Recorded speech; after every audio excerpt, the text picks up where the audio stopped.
hands hanging loosely amidst bright red characters on a pitch-black background, opening a haunting story. In the dark corner, a gentle girl hugged the despairing boy and softly comforted him that everything would be all right. She brought her lips close to his ear, affirming in a mesmerizing voice that her senior was completely innocent and had never killed anyone. Behind them, the image of 3 hanging corpses flashed in his mind, accompanied by the cruel sophistry that those people only ended their own lives. The most prestigious Oka Academy in Tokyo stood tall under the morning sun, a place concealing terrifying secrets behind its glamorous facade. In the school hallway, a group of students was surrounding a frail girl and hurling contemptuous words upon seeing her holding an encyclopedia of suicide. The crimson book bearing the deadly words was violently snatched from the trembling victim's hands. The ringleader tossed the pile of papers onto the ground and coldly interrogated the poor girl about the club report he had entrusted to her. It was Namaka Hitora, the student council vice president,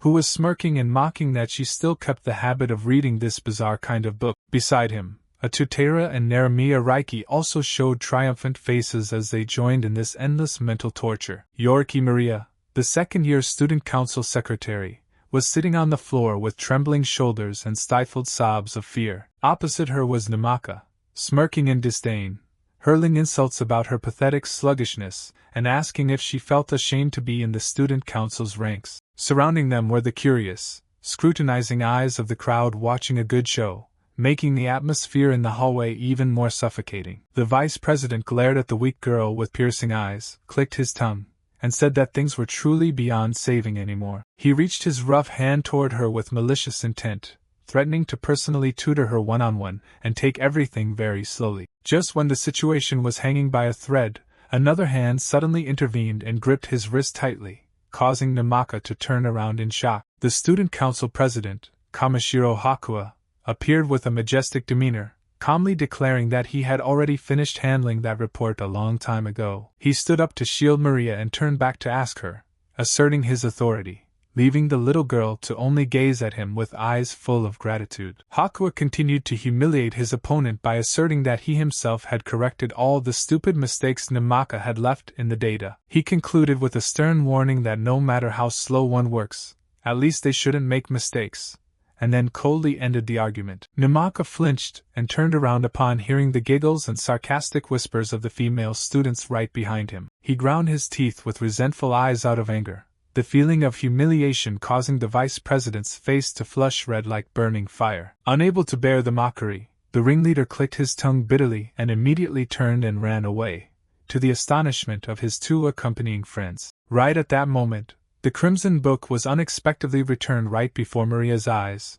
who was still sitting blankly on the cold ground. Hakuya knelt beside her, kindly reaching out his warm hand and gently asking if his poor secretary had any problems. Still in shock, Maria looked up at her savior with teary eyes and tremblingly reached to grasp the hand extended towards her. In a sparkling, light-filled scene, she softly murmured her thanks as he pulled her to her feet amidst the cheering of the surrounding students. Everyone couldn't help but admire the student council president's poised demeanor, affirming that he was truly on a completely different level compared to Namaka. He was an all-around genius with a godlike face, his grades in all subjects were always perfect, along with outstanding athletic abilities that made everyone respect him. Rumors that the direct admission quota to the prestigious medical university would surely belong to Hakuya caused a resentful fist to smash hard into the wall in extreme jealousy. Namaka vented his anger with a strong punch to the wall, bitterly cursing that bastard Kamishiro for constantly making a fool out of him in front of everyone. His face contorted with humiliation,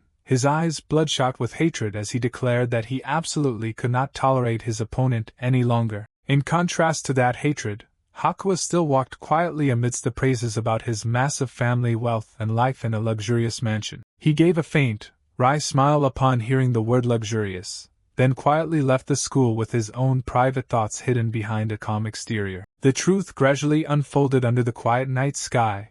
The residence of the prestigious student council president was surprisingly just an old and humble apartment. In the cramped kitchen, Hakuya was meticulously flipping each piece of pan-fried meat, preparing a simple but cozy dinner for his family. The meat tray with a half-price sticker lay silently in the trash can, right when the sound of the door opening signaled his sister had arrived home. Still wearing an apron and holding a spatula in his hand, Hakuya turned to welcome Koto and didn't forget to remind the girl about frequently coming home late from school recently. The teenage sister showed clear signs of fatigue mixed with irritation, walking into the house with an attitude of dodging her brother's care. Koto grumbled that she was already 15 and her brother was being overprotective, leaving Hakuya standing silently watching her with a constant worry. The sliding door slid wide open. Kamishiro Sora rushed out, profusely apologizing for oversleeping, and hurriedly offered to prepare dinner for the whole family. But Hakuya remained calm by the stove, gently reminding his mother that the food was almost done and asking about her upcoming night shift. Sora, moved, hugged her filial son tightly to express her gratitude, making Hakuya shyly urge his mother to quickly go get ready. The simple dish of hot fried meat was served on the table, a testament to the eldest brother's resourcefulness and effort in shouldering household chores. Amidst the cozy atmosphere, Hakuya proudly presented his mock exam results, ranking first in the entire grade, and affirmed that he had once again claimed the championship spot. Everyone was thrilled knowing he was guaranteed a full medical scholarship, while Hakuya joked that everything was too easy for a genius. The ringing laughter dispelled the cramped feel of the small apartment, where the mother and two children gathered around a frugal but love-filled meal. The study corner, stacked with books and plastered with sticky notes, was the silent proof of long, sleepless nights of hard training. Sora looked at her son with proud eyes, silently marveling at the fact that he could proudly step into an elite school through sheer ability. And the red student council armband pinned on the uniform hanging on the wall stood like a symbol of the glory he had worked so hard to achieve. Sora bowed her head in an inferiority complex, blaming herself for just being a middle school dropout and always feeling like a terrible mother for letting her children suffer. Immediately, Hakuya and Koto yelled in unison, demanding that their mother never say such silly, self-deprecating things again. Before the portrait of his late father, he understood his mother's hardship in single-handedly juggling multiple part-time jobs to raise the two siblings. Hakuya firmly asserted that in his eyes, his mother was the most wonderful person, and he always felt incredibly proud to be her son. Those sincere words from the bottom of his heart made Sora and Koto unable to hold back their emotions. Their eyes sparkled with happiness in the small house. The three of them hugged each other in an atmosphere overflowing with love, temporarily forgetting the strenuous worries of making a living. Under the starry sky, Koto confidently promised to follow in her brother's footsteps to win a scholarship to Uka Academy, completely unaware that a mysterious figure was watching them from the shadows. But tragedy suddenly struck at the teacher's office when the teacher coldly announced that Hakuya's recommendation quota for medical university would be suspended. Shocked, he jumped to his feet to question the reason and received a cruel answer related to the fire incident at the school's old storage room. Memories of half-burnt cigarette butts and the smoke-filled storage room flashed back, leaving the student council president stunned as he realized he was being framed. The teacher coldly informed him about an anonymous letter accusing the exemplary student council president of actually being a chain smoker. There was even a malicious rumor that the recent firefighting incident was just a staged act directed by him to polish his name,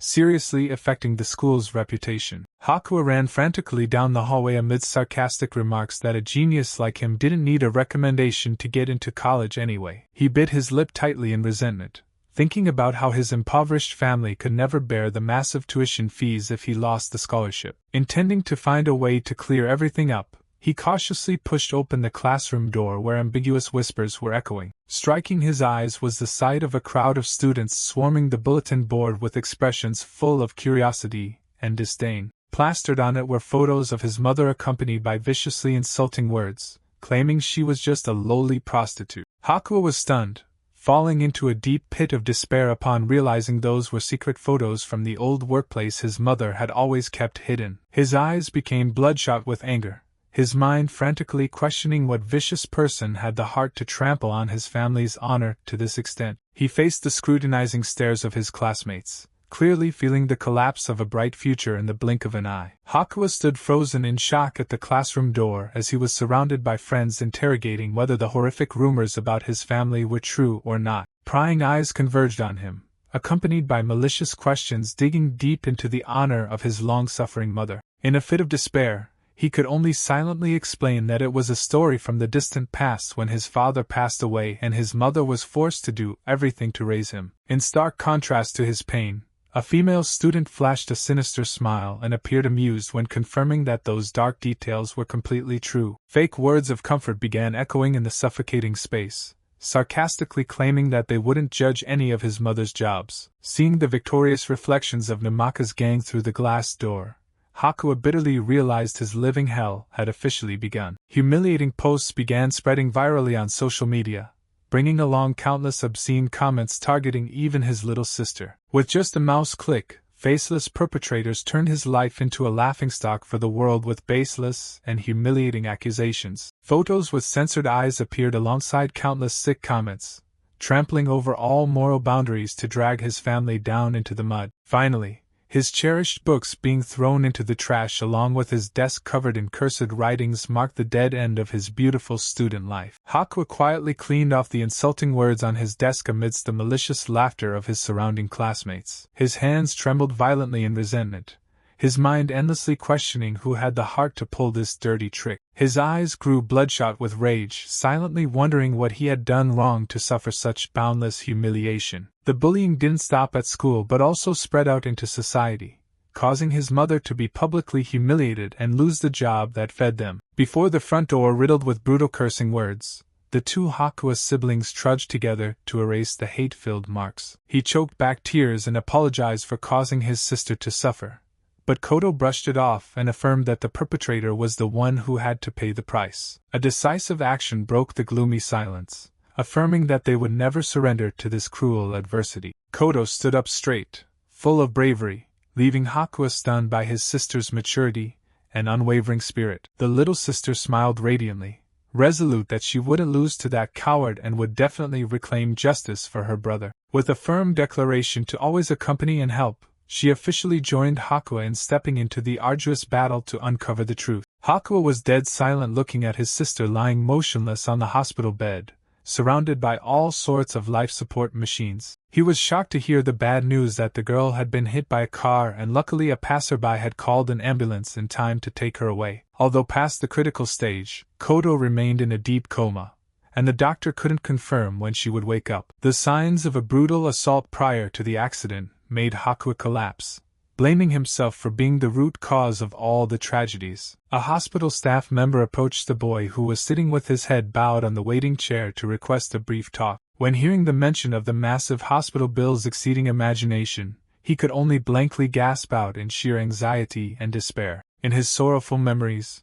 Hakuya once announced to his sister that he would drop out of school to go to work, leaving the girl utterly stunned. With confidence mixed with a bit of bitterness, he believed he had enough capability to rise up anywhere, no matter how hard the beginning. Koto scolded him not to say stupid things, while Hakuya bitterly realized that from the very beginning, the evildoer had targeted him for slaughter. Hakuya collapsed in the darkness, choking out an apology, believing that he himself was the root cause of all his family's tragedies. He called out his mother's and Koto's names in extreme despair, his trembling hands seemingly wanting to hold on to the last fading fragments of memories. Suddenly, Sora appeared and hugged her son tightly from behind, gently reassuring him that he did nothing wrong and should never torture himself. She looked deep into his red, teary eyes, earnestly affirming that Hakuya was her pride and her greatest source of life. Sora gripped her son's trembling shoulders tightly, advising that if it was too hard, he could stop, but if it was for her,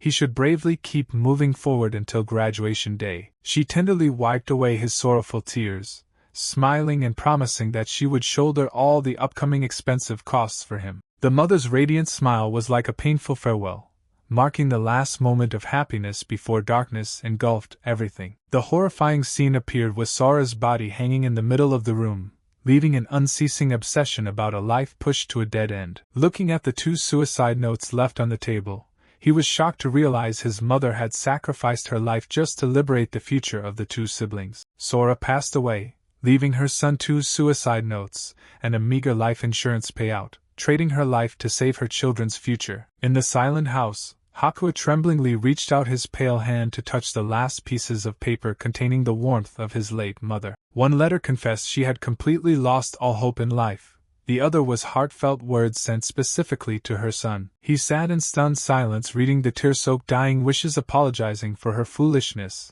and praying for him and his sister to be happy forever after. The school dream collapsed completely as Hakuya was drowned in toxic rumors, humiliatingly surrendering the president's seat to another. Namaka laughed with glee at his opponent's miserable state, enjoying the glorious feeling of victory upon the ruins of a family. The vice president looked down at his former classmate with contemptuous eyes and affirmed that the number one position should have always belonged to him. Beside him, his accomplices still casually sketched out this wretched scene as a sick and cruel form of entertainment. Seeing the opponent just silently enduring with a lifeless face, Namaka became even more furious and mocked his weak resistance. Facing the questioning of whether he was the one who orchestrated everything, the villain merely casually waved his hand in denial with a completely fake attitude. Namaka violently grabbed Hakuya's head and growled, challenging him to provide any evidence for those recent accusations. He leaned close to his opponent's ear, hurling cruel insults, calling him a poor, nameless nobody not worth looking at. The ruthless push sent the former president falling flat on the ground, shrinking back to endure the humiliation in front of the gloating winner. The vice president casually turned and walked away, laughing loudly and asserting that this miserable ending was truly the best thing for him. He didn't stop but continued to insult the spirit of Hakuya's late mother with the filthiest words, making the atmosphere suddenly fall silent. Unable to hold back any longer, Hakuya roared in resentment and lunged forward to grab Namaka's collar tightly with a face distorted by anger. In that moment, the image of his gentle mother appeared, reminding him to bravely finish his studies no matter what happened. His little sister Koto's promise to find the truth together suddenly echoed in his ears, giving strength to his bleeding heart. Namaka suddenly paled upon realizing the change in his opponent's eyes, a terrifying determination that made him momentarily freeze. Hakuya ground his teeth, his hand gripping the opponent's shirt flap tightly as if wanting to crush the one who had trampled upon everything most precious in his life. Namaka gave a cruel, satisfied smile seeing his prey completely collapse beneath his feet. He launched a powerful kick aimed straight at his opponent's ribs, casually asking a highly sarcastic question about the reason little Koto had to die. Hakuya was thrown far away, his mind spinning in agony as he was once again dragged deep into the resentful departure of his mother. Standing before him now was the devilish trio smirking in triumph, casually enjoying the humiliation of the one who once stood at the top. At that moment, the former president's entire world completely collapsed, pushing him into an abyss of despair with no way out. He lay collapsed on the ground, his lifeless eyes choking out the names of his mother and sister amidst the haunting, silent void. His hands frantically scratched at the cold ground, blaming himself for indirectly pushing his whole family into a bloody tragedy. He ground his teeth until they bled, his face etched with extreme hatred upon realizing he still hadn't done anything to make them pay the price. Right at that moment, Maria appeared with a melancholic silhouette and made a chilling proposal to hang all of them immediately. Hakuya looked up in shock at the once frail girl, tremblingly calling out Ruki's name as he realized the demon had just been awakened from the depths of her soul. Maria stepped forward with a gloomy silhouette, coldly reminding her senior that things definitely could not end in such a swift and resentful manner. She reached out her slender hands toward Hakuya, who was still flailing in the abyss of ultimate humiliation and pain. Maria gently grabbed his disheveled tie, preparing for a new beginning tinged with the color of revenge. She meticulously adjusted the former president's attire, whispering in a mesmerizing voice that they both would execute justice against those bastards together. Her eyes were piercing as she affirmed that she would make them taste exactly what they had cruelly inflicted upon his mother. Maria gripped Hakuya's arm tightly, swearing not to spare a single one who had a hand in this heinous crime. She pulled him up from the mud of humiliation, pressing him for the identities of all those who had directly caused him to suffer such immense agony. Hakuya was stunned as he saw a smile appear for the first time on the face of the usually timid girl, a smile containing a bizarre excitement. With a face flushed with excitement, she frantically declared she would find every way to force all of them to end their own lives in despair. Reflected in Hakuya's pupils right now was the silhouette of a cruel demon, making him realize in shock that Maria had now been completely swallowed by hatred. Slender hands gently placed a piping hot cup of tea on the table, opening a highly ambiguous reunion. Maria gave a gentle smile and politely invited her senior into her private space to begin the revenge plan. Hakuya, with a face full of wounds, softly murmured a word of thanks, while the little girl maintained her usual highly timid and reserved demeanor. He took a sip of tea, silently observing Maria's strange changes, and began to doubt her true background. The space inside the apartment was truly extremely luxurious and magnificent, completely contrasting with the shy exterior she always displayed at school. Maria tilted her head slightly, bringing up the past with an implicit smile that made the atmosphere suddenly tense. Hakuya hesitantly asked again if her earlier proposal to force them to take their own lives was just an over-the-top joke. He worried because he originally had not a single piece of evidence to legally convict Namaka and his gang. However, Maria maintained a mysterious attitude as she hid the red phone behind her back and casually said that everything happened merely by coincidence. She smugly produced a solid piece of photographic evidence capturing the devilish trio plotting to harm his family, affirming that she had heard that entire horrifying truth with her own ears. Hakuya was shocked, unable to believe his eyes when Maria mentioned a secret audio recording that captured all the crimes of Namaka and his gang. The red phone appeared, exposing the cruel conversation of the devilish trio right at the moment they were gloating the most. Namaka in the tape casually laughed, pressing his friends if they saw Hakuya's miserable state when pushed into a corner. His accomplices were no less cold-blooded, mocking the poor mother's passing and treating it as an exhilarating piece of entertainment. The vice president continued to mention the little sister Koto in a highly surprised tone, as if he had just discovered an interesting new prey. The cruel truth burst forth when Hakuya realized they were the ones who tricked Koto into thinking that if she sacrificed herself under the wheels of a car, the bullying would stop. His eyes became bloodshot as he heard the demonic trio's bestial desire to witness the scene of the little girl getting hit once again. The maniacal laughter of the devious dark silhouettes rang out as if wanting to tear apart the soul of the one left behind, drowning the space in hatred. Hakuya clenched his fists until he trembled, his heart aching as he understood that his sister had sacrificed herself just to wish for a little peace for him. Maria coldly pointed at the solid evidence in her hand, affirming that this much was more than enough to start a revenge plan. Hakuya sat in a daze, fearing that handing the evidence over to the police would be useless when the opponents were children of the most powerful families. Maria calmly sipped her tea, contemptuously stating that money would help them bury all their sins and comfortably walk out of the police station with ease. Her eyes ice cold, she predicted that those people wouldn't feel the slightest bit of remorse, and would still continue living a life of indulgence, enjoying delicious meals upon the pain of others as if nothing had ever happened. She turned to look at her devastated senior and asked, drilling into his soul, whether he truly accepted this injustice, asserting that while his family was shattered and having to endure immense suffering, those bastards were the only ones smiling in triumph,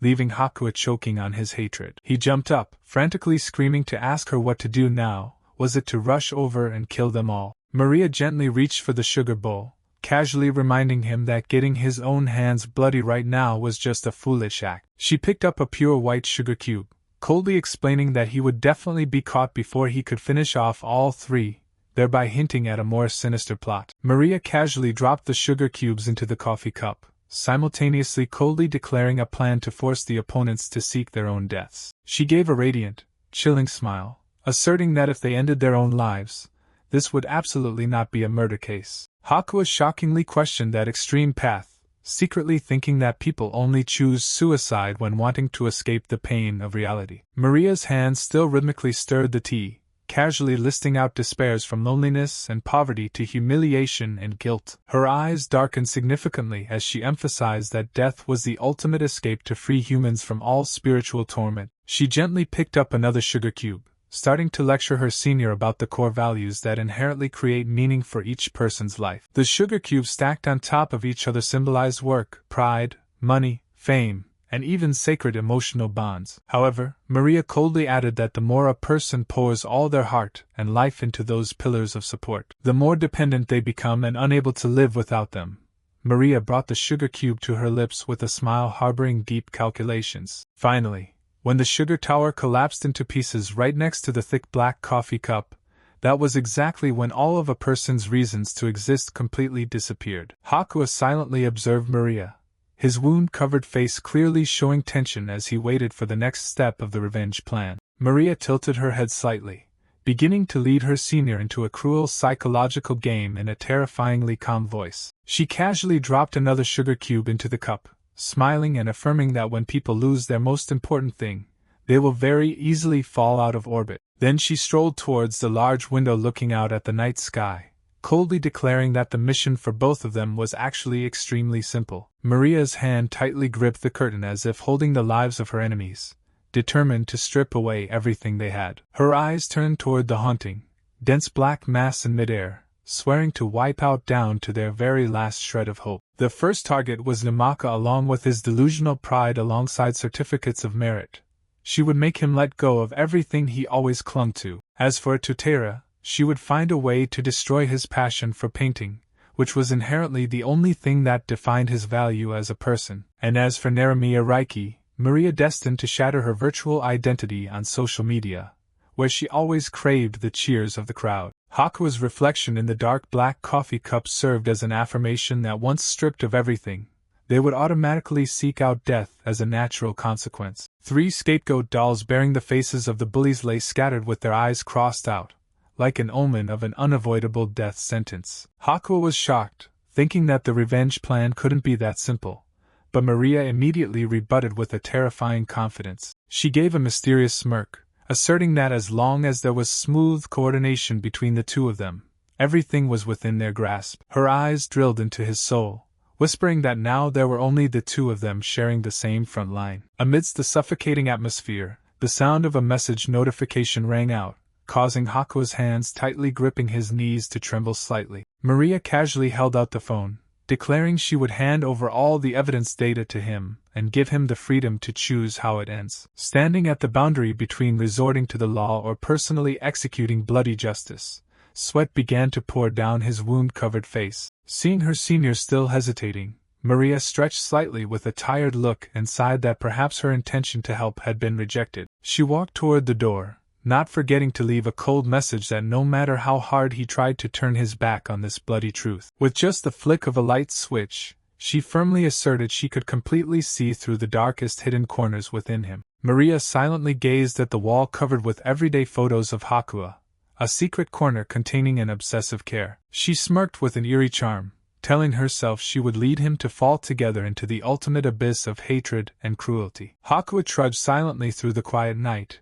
his mind struggling fiercely as he thought that forcing others to commit suicide was a sinful act. Maria's face at that moment appeared with a mysterious smile, sending chills down his spine as he suspected she seemed to have executed similar plans before. After a moment of hesitation, his eyes suddenly became resolute as he decided to hand over all this criminal evidence to the police. He stopped in front of the quiet police station, hoping the law's intervention would rightfully punish those who had ruined his family. His hand tightly gripped the phone containing the fateful data, silently thinking that just by stepping inside, this tragedy would close forever. However, on that fragile boundary, he suddenly stopped and questioned himself whether the justice of the law could truly satisfy the burning resentment. The dry sound of footsteps echoed faintly, signaling a destiny-altering decision slowly forming in the poor boy's mind. Suddenly, a startled call rang out, making Hakua freeze and turn around. Facing him was the astonished face of his former teacher. The image of the familiar stationery store, a place once tied to the siblings' difficult childhood, suddenly flashed in Hakua's mind. The store owner with a gentle face approached to greet him, surprised to see an acquaintance after a long period of absence. He hurriedly reached out to stop Hakua and explained that he had an important item to hand over to him right now. Before Hakua's eyes was a meticulously wrapped gift box with an orange ribbon, leaving him unable to help but wonder in astonishment about its presence. The man emotionally recounted that Koto herself had entrusted this gift and asked him to keep it all this time. His eyes wavered violently upon hearing him reveal the reason the little girl didn't dare bring it home, fearing her perceptive brother would soon discover the secret. The box lid opened, a luxurious fountain pen lay silently on a layer of white silk, radiating a cold metallic gleam but containing deep sincerity. Hakua was dead silent, his throat choked with bitterness as he realized this was the very item he had longed to have for a long time. Memories flooded back of Koto clasping her hands in earnest pleading, firmly asserting that her brother would definitely succeed and wanting to give him a gift. The store owner emotionally recounted how he had relented and let the little girl work part-time, seeing her beg so much, making Hakua completely collapse in ultimate pain. Hakua stared blankly in shock at the fateful gift, clearly feeling the presence of his sister through every layer of ribbon. Koto's image appeared in his mind with an anxious face, evoking the secret promise she had kept hidden for so long. He tremblingly opened the envelope bearing the words addressed to her brother, his heart clenching at the sincerity of a little soul. The store owner quietly watched with sympathetic eyes, understanding the immense pain of the young man standing on the brink of collapse. The resolute letter reminding him not to fall and to reclaim the recommendation quota that rightfully belonged to him made the flames of hatred flare up. Painful memories of his mother and sister returned like a slow-motion film, urging him to punish the bastards who were casually laughing at his family's pain. He tightly gripped the piece of paper bearing the final message, silently swearing before his loved ones' souls that he would definitely make the perpetrators pay dearly. The gentle man's call rang out in the quiet space, softly reminding him that it had started to rain. The old man quietly looked up at the descending night, feeling the terrifying change in the former student council president's consciousness. Then he dashed into the pouring rain of the dark night, decisively casting aside his last ounce of weakness to embark on a point-of-no-return journey of revenge. Maria sat hugging her knees in the quiet hallway, giving a slight smirk to assert she knew for sure her senior would return. Hakuya stood silently at the door soaking wet from the rain, letting the little girl hurl sarcastic remarks about his pathetic appearance at this moment. Maria looked up at him challengingly, casually assuming that in the end, he couldn't swallow this humiliation and injustice any longer. She drilled her eyes into his soul, bringing up the pain of his late mother and sister Kodo to ignite the smoldering fire of hatred. Hakuya ground his teeth, his hand tightly gripping his sister's final gift, while his mind frantically cursed the bastards who were casually enjoying life. He tore at his hair in despair, bitterly crying out that right now, justice or morality had become completely meaningless to him. The former president's face contorted in rage, determining to strip away down to the last shred of hope of those who had destroyed his family. His eyes flared with a chilling murderous intent, swearing not to stop until he saw them end their own lives with their own hands in despair. Standing before Maria, he officially cast aside all final dignity to earnestly beg for help from the girl possessing a demon's soul. Answering that blood-soaked plea was Maria's satisfied smile along with an affirmation that she would be highly honored to begin this purge plan. Hakuya sat silently on the sofa, wearing clothes borrowed from Maria, while his mind still circled around gloomy calculations. He was briefly taken aback to see this outfit fit him so strangely well, while the little girl excitedly urged him to begin the revenge plan. Maria casually pointed at the photo of the 3 perpetrators pasted on the wall, firmly declaring they were the first targets that needed to be purged. Flashing a mesmerizing smile, she promised to prepare all the necessary tools so her senior's hatred could reach and crush those bastards. Maria's eyes flared with a mysterious look that made Hakuya unable to help but wonder about the real reason she was willing to delve so deep into the darkness for him. A faded childhood memory suddenly came back, recalling the moment he once reached out to shield her in the pouring rain. Maria bowed her head slightly with a fleeting look of sorrow, whispering that everything she was doing stemmed from that old debt of gratitude. However, she suddenly leaned in close with a mischievous face, casually revealing that she also wished to receive a repayment from him. With her finger raised high confidently, she affirmed she would help him achieve all his desires, but in return, he had to accept a separate contract. Maria pointed her finger straight at Hakuya's chest, firmly declaring he must definitely fulfill her final request after everything ended. Hakuya looked resolutely straight into Maria's eyes, swearing he would do whatever she ordered for the ultimate goal of revenge. Maria froze for a second, her eyes glowing brightly with longing as she pressed him again if her senior was truly willing to do anything. She hurriedly covered her mouth to hide her triumphant smile, secretly thrilled by the absolute submission of the one-time hero. Then she slowly reached her hand forward, casually declaring she would accept that offer as a worthy price. The little girl's face was strangely radiant as she affirmed his nod was the confirmation for a fateful pact. Hakuya looked up with murderous eyes, once again confirming his determination to embark on the dark path to reclaim justice. On the table right now were the portraits of the 3 perpetrators, the predetermined targets who would have to taste pain straight to their bones. Their hands gripped tightly together amidst the gloomy atmosphere, marking that a contract with the devil had officially been established. Maria smiled in satisfaction upon feeling the warmth from the other's hand, softly exclaiming that everything had officially begun. She sat quietly on the sofa, coldly looking down at the photos and asking herself which one she should start torturing first. Maria pointed at the photo of the first target. Hakuya looked in shock at the one about to taste his wrath. At a messy art studio, the genius Atutero was arrogantly appearing in an interview about his brilliant achievements. The curious reporter pressed him about the thoughts he had poured into his award-winning artwork titled The Farewell, With lifeless eyes, Taira casually confessed that he merely wanted to see his friend face his family's passing. He continued explaining in a cold tone that he always wanted to turn that pain into fuel for his creations. Every statement about using suffering to nourish art clearly exposed the brutal nature of a demon wearing a genius's shell. Standing in front of the TV screen replaying the interview, Taira smugly asked if everyone heard his eloquent words. He laughed loudly and hysterically, complacently declaring that the creations molded by his own hands were truly great masterpieces. His eyes flared with killing intent as he emphasized that true art could only be born from the very depths of pain and despair. He gave a devilish smirk, coldly asserting that his friend's family tragedy had created the solid foundation for his career today. Taira roared in sick excitement, loudly mocking that the souls of Kamishiro's loved ones must definitely be feeling extremely thrilled. He screamed frantically, pressing Haruto on whether she was hearing his chilling declarations. Haruto, the poor girl with messy hair, could only tremblingly reply in the absolute terror engulfing her mind. The devil smirked, smugly asserting he was the one who had cruelly pushed her into the deep pit of despair. He pointed straight at her, coldly explaining that all that suffering was the material for her to mold artworks. With bright red gloves he firmly declared that the value in her paintings didn't naturally exist. He laughed heartily in an insane manner, deluding himself that all the glory she achieved was thanks to his immense contribution. Facing those cruel words, Haruto could only silently bow her head, her hands tightly clenched in boundless melancholy and humiliation. Seeing his praise reaction wasn't as expected, Taira showed disappointment, and pressed her about her gloomy, resentful face. He coldly concluded she still hadn't truly tasted enough pain,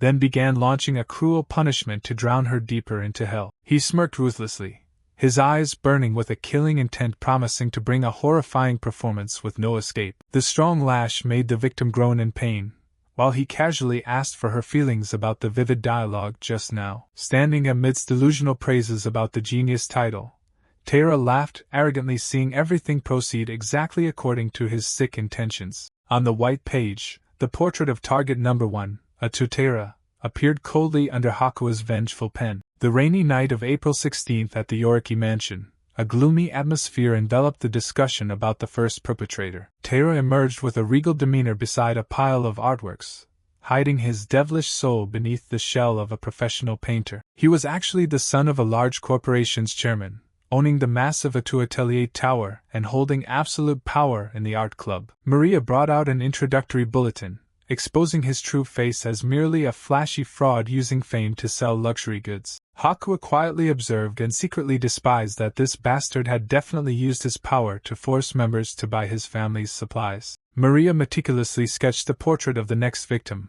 while Hakuya secretly realized the troubles Atua had caused the student council for a long time. But all interference was ignored in the face of money's power and his highly questionable award-winning artworks. Atua casually smirked while looking at his own photo, smugly thinking that no one in this school had enough courage to stand against him. Answering that arrogance was Maria's icy smile. She affirmed the fading moment of the conceited painter was drawing very near. April 24th in the art room, a female student was screaming in despair seeing her almost finished heartfelt artwork being destroyed. Splotchy blue ink trampled over the vividly drawn apple painting, turning her long-standing effort into a total mess. Haruto Eru, a first-year student, could only mumble an apology while her heart clenched with melancholy and fear. The aggressive girl still wouldn't stop yelling, dumping all the blame on Era's head and assuming her slowness was the root of all trouble. Right at that moment, Taira emerged with a fake sluggish face, pressing if Haruto had continued causing unpleasant things again. The other female student immediately asserted loudly that because of this incident, her plan to surpass her seniors had completely gone up in smoke. Taira tilted his head slightly, casually asking a dangling question that made the atmosphere in the art room suddenly fall into an eerie silence. The schoolgirl flinched, stammering an explanation while sweating profusely in fear of her senior's wrath. Taira maintained a terrifyingly calm expression, slowly raising his red-gloved hand high, preparing for a brutal act. Immediately, he tightly grabbed Haruto Era's hair, forcing the poor girl to look straight into his wicked face. Suddenly, he roughly shoved Era's head right into the apple painting that was still soaking wet with paint. The surrounding students could only stand rooted to the spot in horror, witnessing Taira coldly warning that a nobody should never have unrealistic dreams. He roared in a frenzy, asserting that a lowly person like her would never be able to reach his level. Taira vented all his fury on Haruto, roughly dragging and humiliating her right in the middle of the room in front of everyone. He boldly declared that his status was something she was never allowed to fantasize about or stand equal to. Finally, he once again dealt a fatal blow by pressing the poor girl's head into the picture frame, crushing all the victim's dreams and self-esteem. The bright red-gloved hand roughly grabbed the victim's hair, showing the absolute authority of the ringleader in the gloomy room. Taira brought his face close, casually reminding the girl covered in blood and paint that he was a true genius. He clicked his tongue in disgust upon seeing the blue paint smudged on the drawing, coldly complaining that he himself had been tainted. In front of the onlookers, he uttered words of contempt and ordered the nobodies to quickly clean up this mess. The surrounding students could only tremblingly obey in sheer terror. No one dared to speak up against that brutality. In the corner of the room, Era painfully collapsed amidst belated helping hands, clearly feeling the collapse of an art-loving soul. Taira approached her, smirking sarcastically to ask again about tearing up the painting that he had carefully instructed about beforehand. He leaned close to her ear and whispered in a bewitching voice that such a tiny stain could entirely be covered up with paint. His gaze stopped on the ruined painting, ruthlessly asserting that when an artwork becomes an eyesore, it is best to crush it completely. The red-gloved hand suddenly squeezed the little girl's body tightly, coldly forcing her to be present at his private art studio tonight. Taira casually embraced Eru, promising to retrain her in his own way, leaving the little girl with no choice but to tremble and obey. Meanwhile, at the Yoruki mansion on the night of April 16th, information about the bizarre art world of the painter was gradually exposed. Everyone hailed him as a genius inheriting a legend, but behind those brilliant paintings were hauntingly dark corners. Hakuya intently studied the magazine, secretly doubting the genius title that the villain always proudly wore. His eyes stopped at the unique tube of paint, which was considered Taira's obsession and sole source of pride. Maria smirked with a hidden meaning, preparing to reveal a shocking rumor that could overthrow the entire aura of the arrogant painter. The image of a puppet being controlled under the stage lights appeared, evoking the existence of a mysterious ghostwriter behind all the success. Returning to the art room on April 24th, the discarded art supplies scattered around signaled a tragedy about to begin. In reality, Era was the true soul of the paintings, even though she was always treated as a tool for selfish ambitions. She silently walked up the stairs with a heavy heart, officially becoming the key pawn in the plan to push Taira to the brink of suicide. Hakuya softly called Haruto's name, waking her from her endless train of thought as the two were discussing the new plan. He sat precariously on the highest step of the stairs, boldly declaring that they absolutely must use this secret to overthrow the enemy. After the tense discussion, Hakuya smiled brightly and waved goodbye, not forgetting to send his sincere thanks to his junior. Haruto stood silently looking at his back, her eyes sparkling with admiration mixed with a bit of secret confusion. In another moment at school, Hakuya intently observed every meticulous stroke in the notebook that Haruto was cherishing. He did not hold back his praise for her outstanding progress, making Haruto cheer with surprise and happiness. Admiring the vivid chrysanthemum drawing, Hakuya breathed a sigh of relief because he originally had no talent in this challenging art subject. He melancholically recounted how he was frequently and mercilessly teased by his younger sister Koto about his clumsy paintings. The memory of Koto laughing hysterically when mistaking the rabbit he drew for a defeated samurai warrior suddenly rushed back with a sting. Hakuya looked deep into Haruto's eyes, gently affirming that it was her enthusiastic help throughout the past week that had helped him overcome all difficulties. Hakuya gave a gentle smile accompanied by a sincere thank you, causing the atmosphere between the two to suddenly become unusually warm. Haruto awkwardly waved her hands in denial, murmuring to assert that all this glory was inherently due to the president's relentless efforts. Looking at her trembling legs tightly clasping the sketchbook, the little girl still could not stop wondering why a stranger like her had caught his attention so much. Suddenly Hakuya brought his face close and boldly declared that it was love at first sight, a daring affirmation that made the other person's heart skip a beat. Haruto was so stunned that she froze, her flushed cheeks reflecting her extreme shock at her senior's overly sudden confession. While her mind was still in turmoil, a long, slender hand gently reached out as if to guide the little girl's lost soul. With a bright smile, he explained that it was the artistic talent hidden within those strokes that had completely conquered his heart. Hakuya began to bring back the memory of the unexpected collision in the hallway last year, a time when the two were merely strangers passing through each other's lives. His gaze stopped at the drawing of the deep blue sky in the dropped notebook, the moment that made him realize a true talent was hiding. Seeing Haruto shyly hiding her face behind the notebook with her face burning red like fire, he softly teased her, making the little girl only able to awkwardly deny it. Hakuya suddenly noticed the large bruise on Haruto's thigh, a heartbreaking sign of the cruel bullying she constantly endured. Haruto startled and hurriedly covered the wound with her hand, flustered by her senior's concerned gaze. Hakuya asked in a low voice whether that was again the malicious act of those in the art club. The little girl's eyes wavered violently, as if the haunting fear of those power abusers was still suffocating her heart. Haruto frantically waved her hand signaling that she was still fine, trying to force a stiff smile to dispel the tense atmosphere. She softly uttered heartbreaking words that no matter how badly they treated her, it seemed she herself deserved it. In extreme self-deprecation, Haruto called herself a clumsy person and always the root of all troubles happening around her. She clutched her messy hair, choking up explaining that everyone in the club was too busy pleasing Atsu to care about her. Haruto painfully tore at her hair, feeling lost and abandoned right in the place where she had entrusted her passion for art. Seeing the breakdown of his junior, Hakuya painfully called Haruto's name like a secret promise that he would never let her fight alone. Haruto hesitantly handed the bag to Hakuya, softly apologizing for once again placing these burdens on his shoulders. She smiled and confessed that her senior was truly a very easy person to share confidences with, then quickly waved goodbye to leave. Hakuya stood silently on the stairs looking after that small figure, softly calling her name as if wanting to retain a little warmth amidst a school full of hatred. Looking at the pile of books thrown in the trash can, he secretly thought that he understood very well the feeling of despair when the whole world turns its back. He recalled the cruel cursed words on his old desk,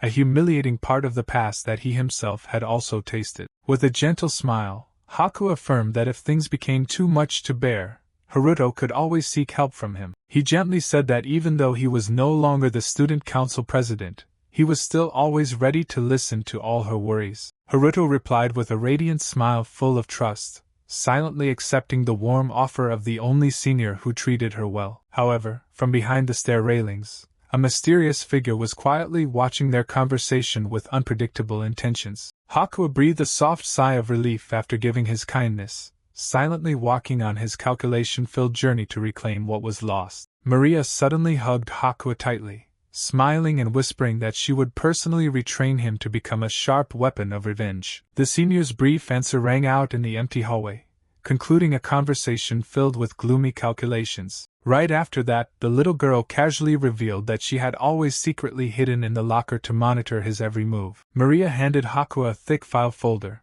asserting that she herself had conducted a thorough investigation into Haruto's family exactly as requested. Her eyes flared with triumph as she declared that her senior's suspicions were completely correct. Haruto was indeed the mysterious ghostwriter. On the rainy night of April 16th at the Yoruki mansion, the earth-shattering secret about the relationship between the conceited painter and the freshman girl was gradually exposed. Hakuya brought out the evidence, which was the exclusive tube of paint he accidentally saw in Haruto's notebook when they bumped into each other in the hallway. Maria was amazed to understand that the special color reserved exclusively for a tutera would never appear in Haruto's hands if she wasn't the one painting for him. The former president thoughtfully speculated that the conceited painter would definitely never easily hand his treasure to such a nobody. He continued to expose the contradiction by asserting that Haruto originally only painted with watercolors but possessed that exclusive tube of oil paint, leaving Maria extremely astonished. Hakuya confidently affirmed his former president's status, and stated he had thoroughly memorized the profiles of hundreds of students in the school. Maria immediately cheered in excitement, endlessly praising her senior for finding the ghostwriter's whereabouts amazingly fast. She gave a slight, sulky pout, revealing a bit of secret jealousy upon witnessing the special attention he gave Haruto. He decisively reiterated the goal of turning himself into that girl's only pillar of support to convince her to help overthrow Atsu. The malicious plan aimed at forcing that girl to personally betray her old master and completely rely on his protection. Maria smiled triumphantly, casually asking him if everything was going even more smoothly than they had anticipated. She smirked devilishly, feeling satisfied seeing him gradually master the mind of a weak and lonely schoolgirl. A soft laugh echoed, signaling the first stage had ended smoothly, opening the curtain for the next bloody calculations. Decisive footsteps rang out powerfully, promising a real play was about to be performed before the whole school. Hakuya was momentarily shocked, his face clearly showing anxiety, as he realized he was delving too deep into the dead-end path of revenge. Maria took a suggestive step, closing the distance, and whispering her senior's name in a mesmerizing voice. She firmly asserted that he could never destroy the monsters if he constantly tried to hold on to his good heart. Hakuya squeezed his eyes shut,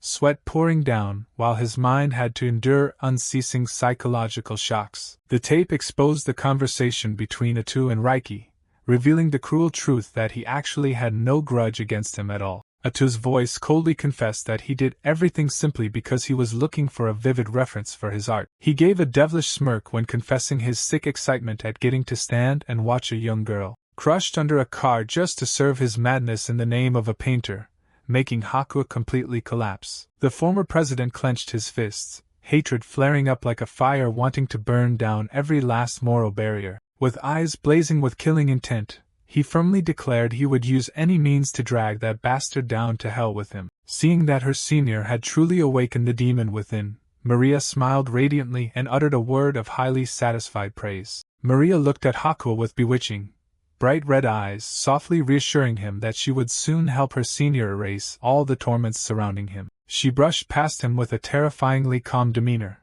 whispering that it was now time for everything to continue. Her footsteps landed decisively on the ground, boldly declaring that the revenge plan had officially entered its brutal second phase. In her subconscious, the image of her father always wearing a radiant smile while lifting his little daughter suddenly returned with a sting of bitterness. He never stopped encouraging his child, even when looking at the naive, messy scribbles on the floor. That smile always warmed the small house, even though the family's factory was standing on the brink of total bankruptcy. Everything collapsed when the mother heartlessly abandoned the family, leaving only a suicide note saying that she was too tired of this life. Little Eru at that time could only curl up in a dark corner of the wall, trembling and bearing the loneliness amidst the brokenness of a home. But her father's hand gently rested on her hair, tenderly comforting her that everything would still be fine for Eru. He gave a forgiving smile that hid his pain, promising to find a way to solve all difficulties to protect her future. Eru fell into deep thought as she recalled the image of her father always trying to force a smile to hide the burdens pressing down on the family. Sweet memories suddenly rushed back when he excitedly called her name, bringing a radiant ray of hope amidst the extreme hardship. He joyfully announced that their family's factory had luckily received a massive contract that could completely change their destiny. With a face soaked in tears of happiness, her father showed her the image of the massive Atu Atelier Tower, the family's new source of pride. The little girl was astonished to receive the gift of a prestigious school uniform, the symbol of a dream about to come true. Eru smiled brightly upon realizing that her father could finally smile with contentment from the bottom of his heart. Her hands cherished the new fabric, secretly promising to try her best not to let down the expectations of her hardworking father. In the cozy room, she happily hugged her father tightly to feel the warmth of a complete family. Returning to the harsh reality, Eru was shocked by Tara's cruel proposition that she must come and be a ghostwriter at his place. He casually confirmed that dark intention, officially closing the little girl's door to freedom right in the paint-stained art studio. Tara threw the sketchbook full of bizarre eyes onto the table, coldly ordering Eru to imitate this dark style. He leisurely sat down, smirking and saying that she should feel honored to be the replacement ghostwriter for a genius like him. Eru trembled in shock, unable to believe she was being forced into such a cruel artistic deception. Seeing his prey dare to hesitate, the demon violently kicked the table away, causing the little girl to flinch in terror. He slowly approached, the dark shadow of oppression enveloping the cramped space of the art studio. With a lifeless face, Tara growled, reminding Eru of her lowly status as a poor, powerless person. He looked deep into her eyes, dilating with fear, casually threatening to wipe out her family's small paint factory with just a flick of his wrist. His smile became even more wicked as he hinted at more vicious methods to push them into a corner. Tara leaned back in full relaxation, casually considering framing her family's factory for producing fake goods to permanently smear their reputation. He amusingly observed Eru's face of absolute despair, secretly enjoying the feeling of having control over another's life. The image of her father shedding tears of happiness while holding the contract with the atelier was actually the beginning of a cruel trap. Haruto sat motionlessly in the gloomy art studio, clearly feeling the loneliness encircling her little soul amidst the cold brick walls. A tutor looked down from above, ruthlessly ordering her to feel grateful for the privilege of replacing him to paint masterpieces of a lifetime. Since that day, all her efforts were mercilessly trampled by him, casually calling those dedicated paintings a pile of trash not worth a single penny. The villain wearing red gloves slowly tightened his grip on the leather whip, coldly forcing her to strip off her last layer of clothing. Looking at the eerie shadow casting long on the floor, Haruto shockingly realized that his twisted artistic beliefs were the door leading to extreme despair. In trembling and humiliation, the poor girl could only bow her head and accept her fate as her weak hands began to loosen her dress. The sound of clothing falling to the floor was also when the brutal whippings began to fall, crushing any remaining self-esteem. The whip tore through the space like a venomous snake, engraving physical pain to feed the crazy illusions of the painter. A tutera appeared with a lifeless face behind red-rimmed glasses, ready to continue the torture to turn the victim's pain into a painting masterpiece. Haruto Era collapsed onto the paint-splattered floor, her body exhausted with bruises carving deep into her endless humiliation. Opposite her was a tutera bearing a triumphant smile, a cruel satisfaction clearly visible on the villain's face. He looked down at the poor girl and coldly declared that this was a special opportunity for her to serve him. Her trembling eyes reflected the scene of the demon uttering despicable words, threatening to violate her body right in the art studio. After the nightmare, Era vomited profusely by the toilet bowl, a sense of humiliation invading her entire withered mind. Her tear-blurred eyes closed, telling herself she must grit her teeth and endure so that the smile on her father's lips could last longer. However, in a dark corner, the poor father was also bowing his head in pain, realizing that he had also been exhausted for a long time. Standing from afar observing her father's breakdown, Era made up her mind that it was now time for her to be the one shouldering all the suffering. Choking tears rolled down as she affirmed to herself that she must definitely continue to endure the humiliation. Amidst the curious gazes and apathetic whispers of the students, her tragedy still quietly continued with no way out. The crowd of students gathered around chattering busily, everyone shocked and wondering who could be heartless enough to cause such a terrible thing. Right in the middle of the exhibition room, the award-winning artwork was smeared with a pile of pitch-black ink as if to erase all the fake glory. Maria stood quietly amidst the crowd with a faint triumphant smile, seemingly enjoying the results of a meticulously calculated plan. Haruto Era cried out in panic when struck by a sudden violent push, shoving her into a deep pit of chaos. A tutera roared in theatrical fury, tightly grabbing her collar and loudly accusing her of daring to destroy his dedicated painting. Her face bearing bright red scratch marks, Haruto was stunned dead by the tyranny and bitter insults from her senior. He glared menacingly, boldly declaring that there were witnesses and insisting she absolutely could not escape this crime. In panic, the poor girl could only stammer denials, but Tera's dark shadow had completely engulfed her right in the deserted hallway. He shouted loudly demanding her to shut her mouth, simultaneously swinging his arm to commit a cruel act of violence to flaunt the power of a ringleader. Haruto bowed her head in ultimate humiliation, secretly blaming herself for being so incredibly foolish to fall into the trap of the demon wearing a genius disguise. A tutera roared in theatrical fury, insisting that any explanation right now was entirely meaningless. He roughly grabbed the little girl and forced her to submit, making Haruto agonizingly think that her only choice left was to endure and obey. The bright red welt on her cheeks was proof of the unflinching brutality of the one dubbed a painting genius. Just as the devilish hand was about to strike another cruel blow, an arm suddenly intervened and tightly squeezed his wrist, making Tera freeze. Hakuya revealed himself with ice-cold eyes, asking in a deep voice what the hell this bastard thought he was doing. He decisively pushed back the tyranny, affirming that that question inherently belonged to the guy himself. Haruto looked up at her senior with eyes wide open in amazement, softly calling his name in unbelievable shock. Being restrained unexpectedly, Tera gritted his teeth, ordering him to let go and challenging him if he knew who he was messing with. He screamed frantically like a wild beast cornered, continuously hurling insults at the person opposite him. However, Hakuya only looked at him with eyes burning with hatred, coldly questioning whether he still harbored intentions to harm that girl. Looking at the bright red welt on Haruto's cheeks, Hakuya's eyes suddenly turned freezing cold and glinted with a terrifying murderous intent. Meanwhile, Atutera still casually wore a despicable smile and prepared to commit further brutal acts upon the victim. Just as the painter was about to strike,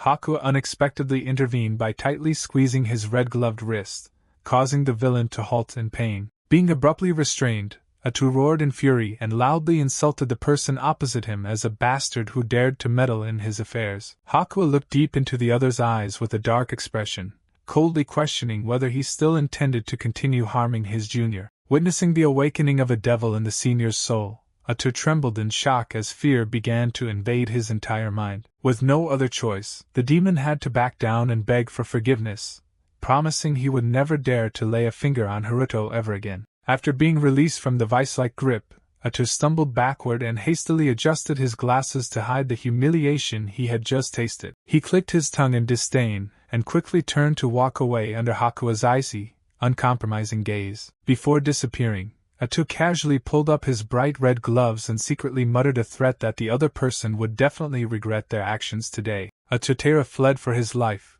leaving a heavy atmosphere blanketing the two souls who had just gone through a storm. Hakuya turned to look at Haruto with eyes full of pity, softly offering to take her to the infirmary to tend to her wounds. Looking at the bright red welt still clearly imprinted on her small face, he pressed her for the reason why she decided to stop him from punishing the villain. Haruto bowed her head, her trembling hands tightly gripping the hem of her skirt as if seeking an anchor, secretly affirming that she was already used to enduring such pain. Hakuya stood in silence observing that pitiful endurance, reminding her in a deep voice that just because she had the capacity to endure, did not absolutely mean that those brutal actions were allowed to happen as a matter of course. His words seemed to tear away her long-held resilient facade.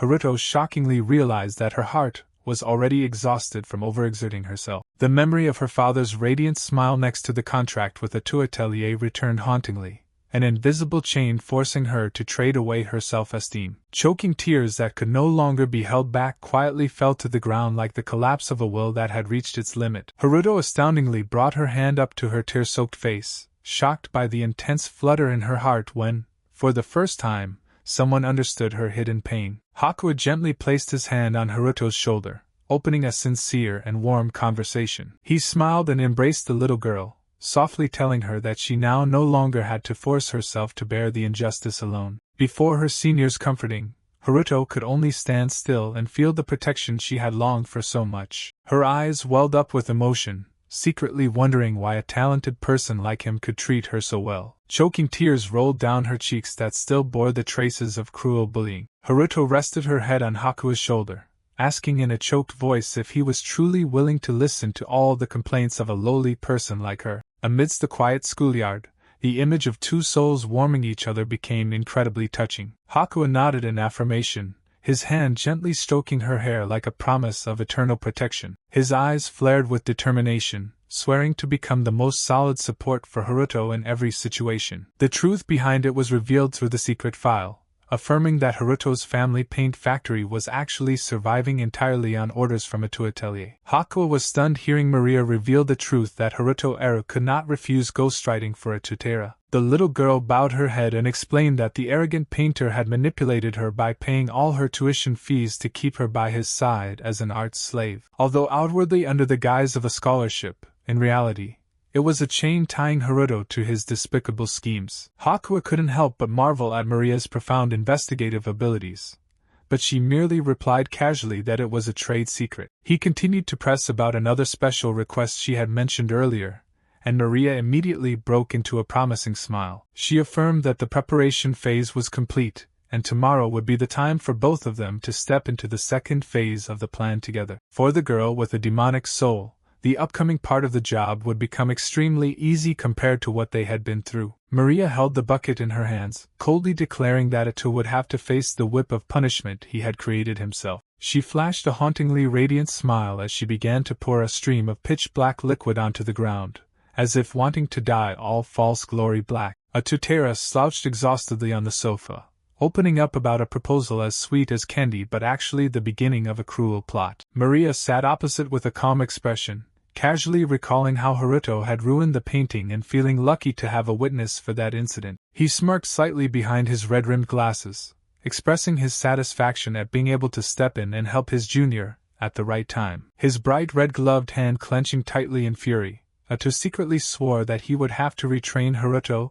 and make Kamishiro taste bitter revenge. He considered the valuable information Maria provided as a debt to be paid, while boldly declaring that he would personally sketch her beauty. Amidst the quiet space of the art studio, the villain made a perverted demand, wanting her to strip off all her clothes to be his nude model. Answering that brazenness was Maria's bewitching smile, as she softly exclaimed that she felt very honored while her hands began to loosen her tie. While calling her senior's name with a face flushed with excitement, Maria casually pulled up the hem of her skirt to reveal her bare legs, officially entering a dark pack. Taira slammed the sketchbook onto the floor and gritted his teeth, cursing Maria Yoruki for daring to play a trick on him. He resentfully recalled the young lady's innocent facade when she used a sudden emergency as an excuse to abandon him halfway after having provoked all his crazy desires. Standing in front of the bookshelf, the arrogant painter plotted to find a way to get Kamishiro expelled and drag Maria down into the abyss with him to satisfy his anger. In the darkness, the lens of a hidden camera was silently operating,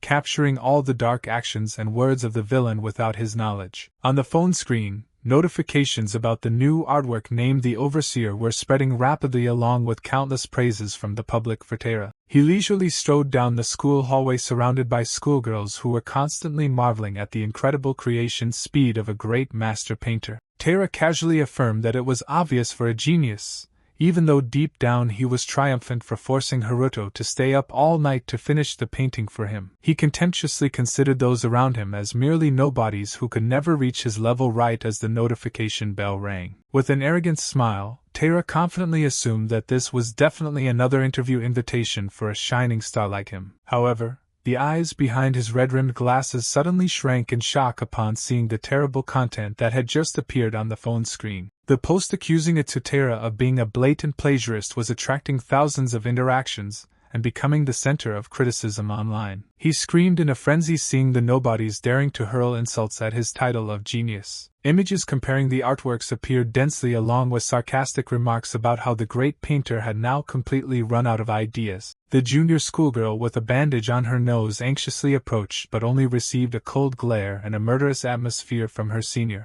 With a face twisted in hatred, Taira gritted his teeth and swore that he would never forgive the brat who dared to secretly stab him in the back. The devil roughly delivered a kick that sent Haruto flying to the floor, simultaneously shouting to ask what exactly she was plotting. Standing before the trembling victim, Taira growled an accusation that she had deliberately imitated someone else's style to push him into a corner. Haruto painfully mumbled in reply that she was only strictly following his order to finish that painting as quickly as possible. Despite all explanations, Taira raised his arm high in fury, asserting that no matter the result, she had no right to justify herself. He shouted loudly ordering her not to talk back, then coldly brought down brutal whippings upon the little girl's frail body. Taira stood tall with the leather whip in his hand, revealing his true nature as a tyrant right in the gloomy art studio. He roared bitterly, questioning Haruto why she thought he would allow a lowly person like her to paint on behalf of a genius. Meanwhile, a micro-camera lens had been secretly installed, silently recording every brutal moment of the painter. Through the hidden lens,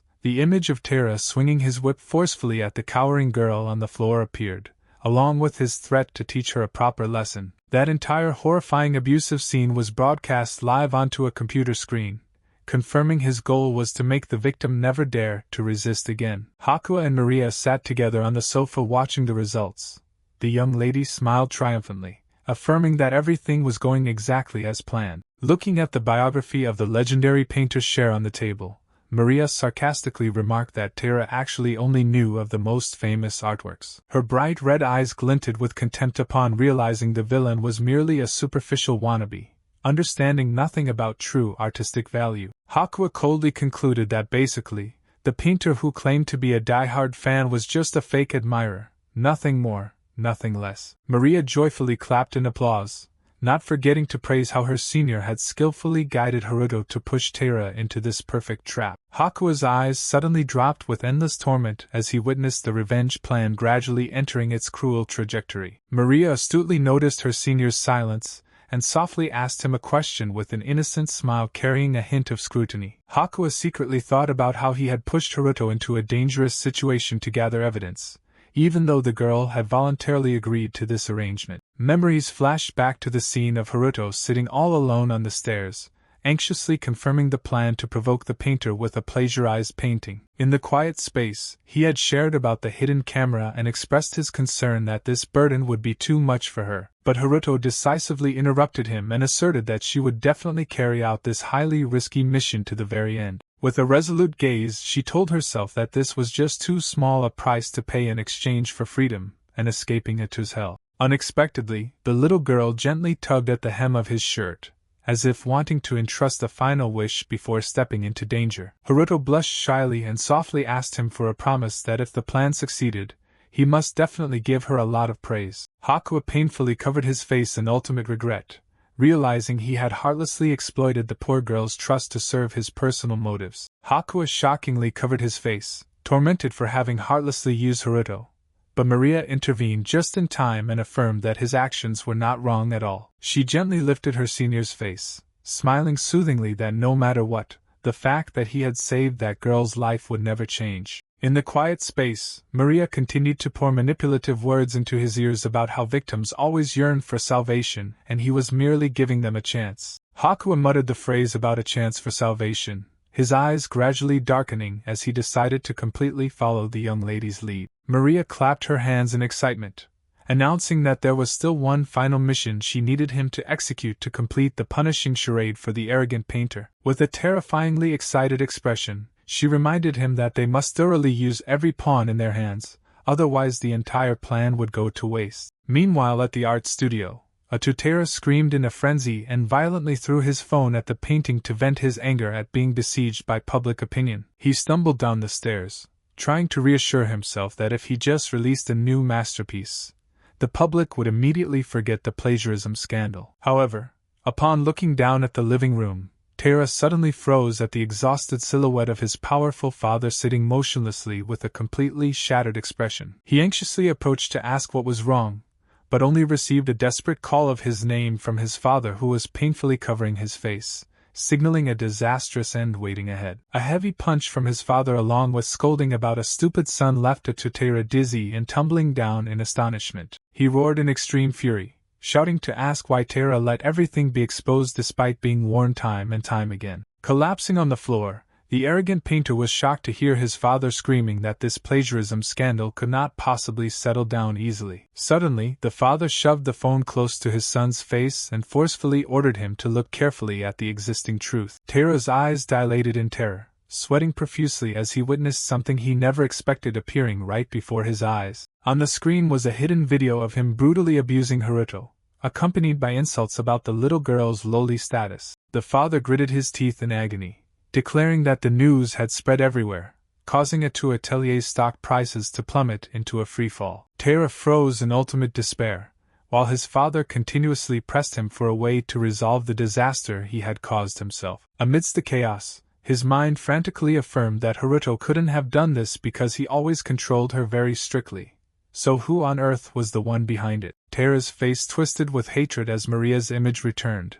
He gritted his teeth, cursing that girl was the very person who pushed him into a dead end. The doorbell rang incessantly at the Atu mansion, accompanied by sharp interview requests from reporters regarding the shocking abuse video. Tera and his father stood dead silent in the living room, astounded to realize that the media storm had officially struck right at their front porch. Meanwhile at the art room, the unexpected appearance of the former president Hakuya left all the club members completely astonished. He casually stepped up to the podium, sending a friendly greeting to everyone, but hidden behind it was an atmosphere full of pressure. With a bright smile, Hakuya boldly questioned the students whether they truly desired to take revenge on the tyrant Atu. On the other side of the hallway, Tera staggered in a frenzy, continuously cursing those who were harming him. He tightly gripped the phone that was flooded with criticism and demands to take responsibility for the despicable acts that had been exposed. Unable to control his anger, the arrogant painter kicked open the art room door and shouted loudly, asking where exactly Haruto was hiding. A junior schoolgirl tremblingly announced that Haruto was absent today, making the villain's wrath erupt even further. Tera gritted his teeth looking at the unanswered call screen, secretly threatening to make the little girl's family factory collapse permanently. Tatera glared murderously at the art club members, making the atmosphere in the room suddenly become unusually suffocating. He yelled and insulted them as being just a bunch of nobodies, simultaneously ordering everyone to shut their mouths and focus on ghostwriting for him. Before leaving, the arrogant painter also boldly declared that they must call him immediately the moment Haruto Eru appeared. After the door slammed shut, the remaining students looked at each other with meaningful expressions, as if a silent rebellion was beginning to spark. Teru walked down the hallway while frantically searching for the little girl's whereabouts, his mouth constantly muttering bitter curses. Suddenly on the phone screen, a notification popped up about the prestigious Kagami Corporation stepping up to fully sponsor Haruto's career. He stood frozen in astonishment, unable to believe that a pawn like her could possess such unimaginably powerful connections. Amidst the panic and disorientation, Teru unexpectedly slipped and tumbled down the stairs in sheer terror. His hands desperately tried to cling to the handrail in vain, clearly feeling the collapse of all his long-standing false glory. Looking down from above, the art club girls silently agreed to keep the truth about this fall a secret to punish the tyrant. The art club members gathered around to comfort their little friend, repeating Senior Hakuya's confident affirmation of a bright future. Meanwhile, at the bottom of the stairs, Tatera lay motionlessly and pitifully, like a warning for his carelessness during sheer panic. Hakuya sat silently on the sofa, calmly facing Haruto's amazement at how he had miraculously turned the situation around. The little girl was stunned to hear that the notorious Kagami Corporation had agreed to sponsor her, a power strong enough to completely crush a Atelier. He softly explained that it was her true ability that caught the eyes of the investors without the need for any other intervention. Hakuya decisively demanded that Haruto must learn to be proud and grasp the golden opportunity she had strived to earn with her own hands. Amidst the quiet hallway, Haruto stood in a daze looking at her senior's name that just appeared on the screen, her heart overflowing with indescribable flutters. She choked back sobs as she wiped away tears of happiness, constantly reminding herself of the deep gratitude toward the person who pulled her out of the abyss. A call from the door by the manager regarding reviewing the contract forced her to quickly regain her composure to step into a new journey. The conversation closed with a message promising to thank him thoughtfully next time, just as the phone screen officially went black and ended all contact. Hakuya stood silently looking at the thank you message from Haruto, indescribable emotions rising in his heart regarding the move he just made. He softly voiced his thanks to Maria because she was the one who arranged behind the scenes the powerful sponsorship contract for Haruto. Taking a noble sip of tea, Maria smiled triumphantly and affirmed that she was very happy to be able to help her senior. She secretly thought that Haruto being grateful to him was the best medicine to erase the guilt of having turned the little girl into a pawn of revenge. In the quiet space, Hakuya unexpectedly asked a questionable inquiry about whether Maria was truly living alone in this luxurious apartment. The young lady excitedly confirmed it, and did not hesitate to invite him to stay over any time, having even prepared spare clothes in advance. Seeing the other's hesitant expression, Maria teased that she wouldn't eat him up while her mouth couldn't stop watering in sheer excitement. Realizing her slip-up, she hastily used a napkin to wipe her mouth and sent a clumsy apology to her senior, who was sweating profusely. Suddenly Maria stood up, announcing that the final villains had begun to take action, signaling that the time for the finishing blow had arrived. She broke into a bewitching, radiant smile and held out her hand, inviting Hakuya to join her in tightening the final noose for Tatera. Tatera stood in the middle of the hospital lobby with a cast on his arm and a bandaged face, silently preparing for one last act to garner pity. He posted a pitiful image of himself on social media along with an accusation of being harmed by bad actors, hoping to wipe clean the stain of abusing Haruto in the public's eyes. Watching the engagement start to rise, the arrogant painter smirked triumphantly and prided himself that only a genius would know how to take advantage of adversity like him. He held his breath waiting for the explosion of public opinion, his eyes glued to the notification showing a mysterious first comment. With a radiant face, Tara firmly believed that those fake words had successfully aroused the compassion of the crowd. However, the eyes behind the red-rimmed glasses suddenly shrank in shock when the truth did not unfold as he had expected. An unexpected comment exposed his history of faking injuries, turning all his efforts to play the victim into a cheap joke. A series of criticisms erupted when netizens realized the absurdity of his injured arm, asserting that this was just a tasteless staged stunt to evade responsibility. The serious incident made even the media shake their heads in disgust, leaving the tyrant to scream in extreme fury and ultimate humiliation. Atutera completely collapsed in a frenzy, frantically affirming that he was the real victim right as the trap that backfired on him officially closed. Atutera knelt on the floor, his body exhausted in humiliation as all his long-held fake glory suddenly vanished like soap bubbles. In his most desperate moment, he decided to turn to Namaka and Raiki as the last life-preservers to cling to a glimmer of hope. Tera staggered towards his two old friends with a pitiful appearance, and his arm in a cast, his eyes showing a miserable pleading look. The once arrogant painter was now kneeling at their feet, incessantly begging for help to escape the surrounding media storm. He earnestly suggested that Namaka ask his family to speak up and affirm that he had been suffering from depression for a long time to find a way to turn the tables. Not stopping there, Tera also turned to Naramiya for help, urging her to use her massive following to create a fake wave of support online. With a face full of expectation mixed with a slight tremble, he uttered a reminder of their friendship as a last-ditch effort to arouse their compassion. Looking down from above at the person groveling at his feet, Namaka just silently observed the downfall of a fake genius with an attitude full of contempt. Suddenly Namaka smirked, and reached out his hand towards Tera as if wanting to perform a calculated act of granting a favor. Seeing the other person seemingly agree, Tera smiled radiantly, mistakenly thinking that he had actually found a way to survive amidst the myriad of besiegements. Tera tumbled to the ground, letting out a painful groan upon realizing the situation had completely reversed. Namaka looked straight into the eyes of the defeated, sneering contemptuously at the concept of friends and calling him a fool, nothing more, nothing less. He coldly asserted that a piece of trash like Tera had better shut his mouth and disappear from this world forever. In the quiet space, the arrogant painter groveled pitifully while Maria's phone was still silently recording this entire downfall. Namaka casually stepped over his old friend, laughing out loud while mocking that seeing this ugly appearance was truly a waste of time. Raiki also quickly left with a radiant smile,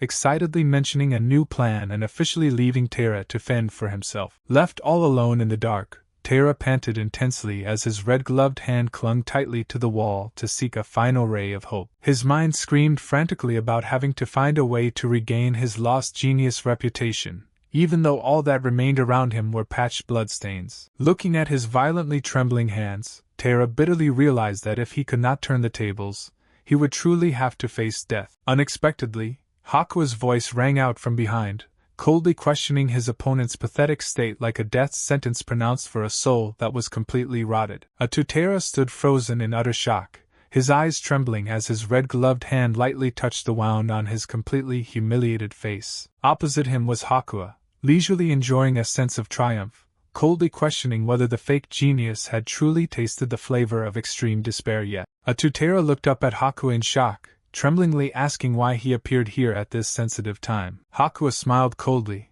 revealing the heartbreaking truth that his younger sister was hospitalized after being attacked and hit by a car by bad actors. Tera's face turned pale upon realizing the severity of the tragedies the other's family had to endure. His eyes dilated in terror upon hearing him emphasize that the poor little girl was still bedridden since that day. Amidst the quiet space, the arrogant painter tremblingly asked if all of this was a revenge strike aimed at him, or not. Answering that panic was only a meaningful smile from the former president, making the atmosphere suddenly become unusually suffocating. Tera completely collapsed and fell to the floor, choking out an admission that he had been wrong in his blind actions. He cowardly clung to Hakuya's shirt hem, earnestly begging for forgiveness, and promising to pay all of his sister's hospital bills to atone for his sins. In extreme despair, Tera wept miserably while pleading with the other person to accept his apologetic offer. Hakuya gently placed his hand on his enemy's shoulder, coldly affirming that he had finally truly tasted the flavor of despair.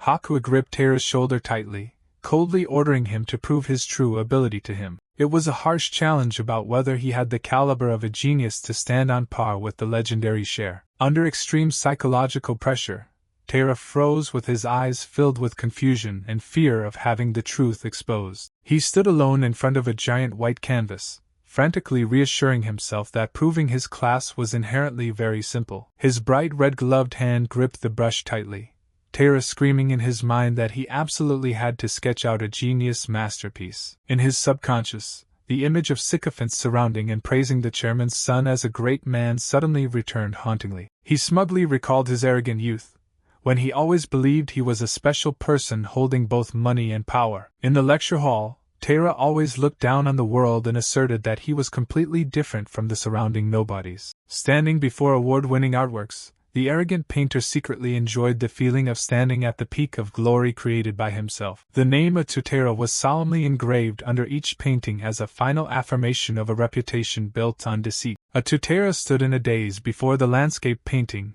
his red-gloved hands slightly reaching out as if trying to hold on to the last bit of glory gradually fading away. Suddenly Taira frantically tore the canvas apart, and screamed in humiliation that he absolutely did not belong in this mediocre place. He went to the exhibition area for great painters, boldly asserting that his class could not be grouped together with a bunch of nobodies. Holding the biography of the legendary Cher, Taira tried to find sympathy and pain to delude himself about his own outstanding talent. The eyes behind the red-rimmed glasses dilated hauntingly, revealing a soul completely swallowed by jealousy and crazy delusions. In the gloomy darkness, Taira swore at all costs to maintain the existence of a prodigy, regardless of having to trade his entire soul. With a twisted smile, he frantically swung the brush and boldly declared that from now on he would no longer need Haruto's presence. The brush tip soaked in paint began to place the first strokes on the canvas, marking his final effort to prove his true value to the whole world. The paint tubes scattered on the floor served as proof of the collapse of a soul screaming in despair upon tasting the bitter flavor. Taira's eerie shadow cast long on the brick wall as he frantically affirmed that he was absolutely not a mediocre person like the crowd out there. He stood in a daze looking at the deep blue sky painting,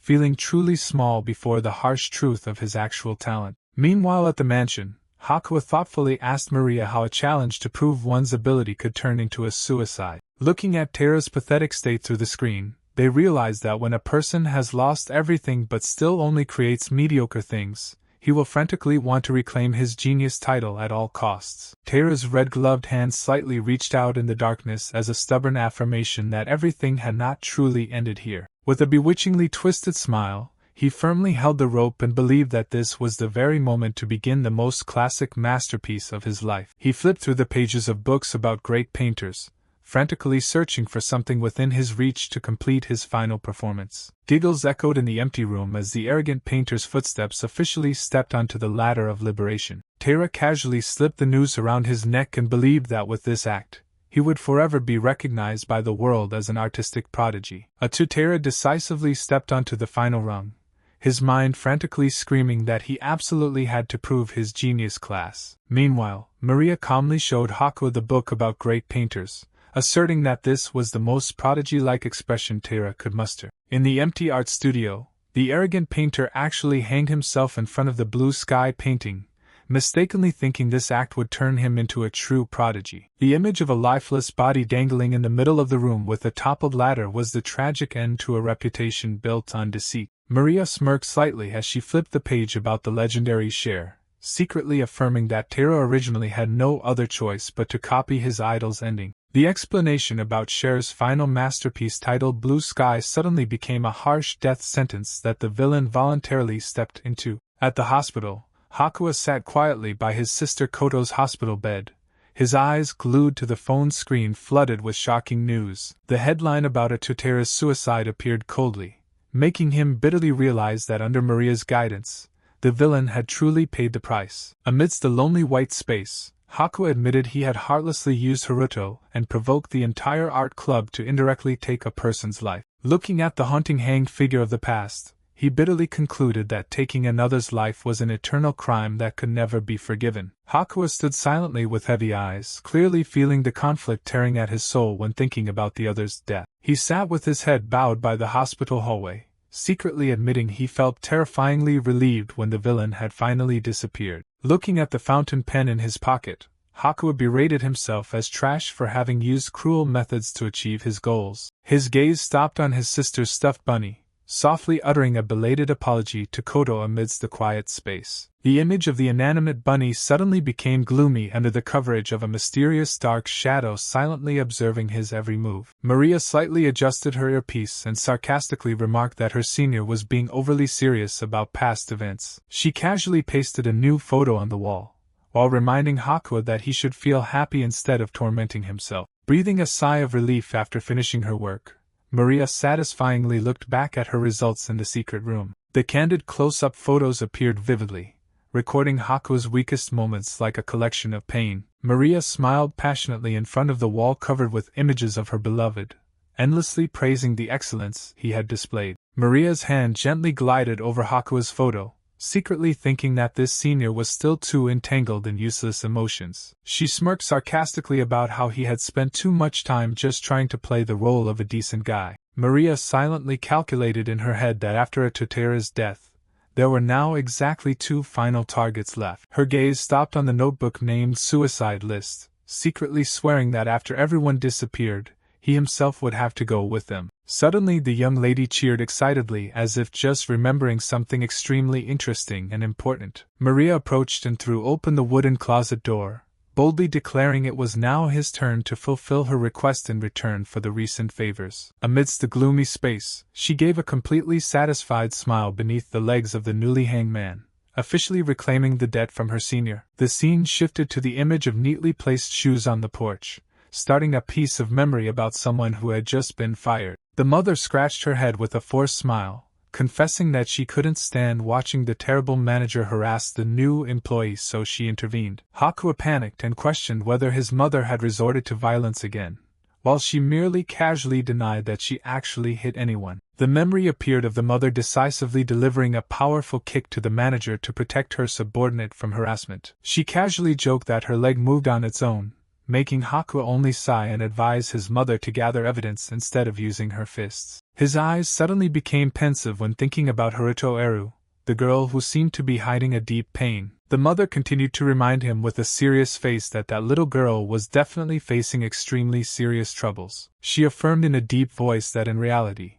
not everyone has the courage to utter a plea for help from others. Suddenly, the image of his mother smiling with a noose around her neck appeared gloomily, like a harsh reminder of a past tragedy. Hakuya woke up from the nightmare with heavy breathing, clearly feeling fear enveloping his entire body. Amidst the quiet space, Maria casually tossed out a tease that even when panicked, her senior's face was still very beautiful. The young lady lay next to him on the bed with infatuated eyes, unable to hide her delight at witnessing the weak, hidden sides of her beloved. Hakuya shockingly sat up and shouted a question about how Maria could mysteriously appear in his room like that. Maria slightly rested her chin, casually affirming that this was her house, so her presence here was completely valid. Hakuya awkwardly recalled the events after visiting his sister.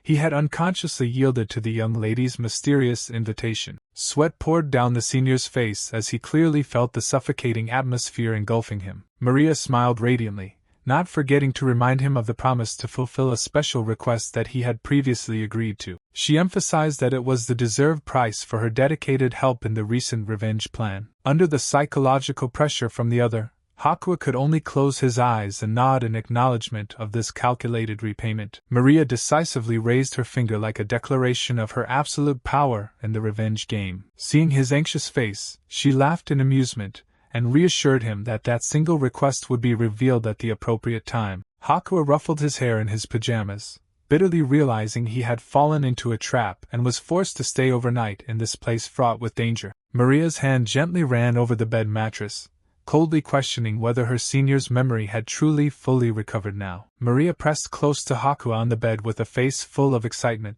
boldly declaring it was time for him to fulfill the wish she had longed for so long. Before the other's initiative, Hakuya sank into a dark train of thought about the crime of indirectly pushing a life to death's door, and wondered what price would be enough to compensate for it. The young lady leaned in slightly, her flushed face full of ambiguity, opening the first request in the agreement between the two. Amidst the quiet space, Maria unexpectedly dropped a suggestion that made his heart skip a beat when she asked him to quickly strip off his clothes. Hakuya was so stunned that he froze, his eyes widening in shock at the overly sudden and incomprehensible request from the girl with a demonic heart. Immediately, the scene shifted to a professional studio shining with lights, along with a reminder requesting the subject to focus his gaze on the lens. Maria appeared with devil horns on her head, firmly holding a large camera and meticulously instructing her senior on how to adjust his posture to be the most perfect. Hakuya appeared splendidly in a classic aristocratic outfit with a bright red cape,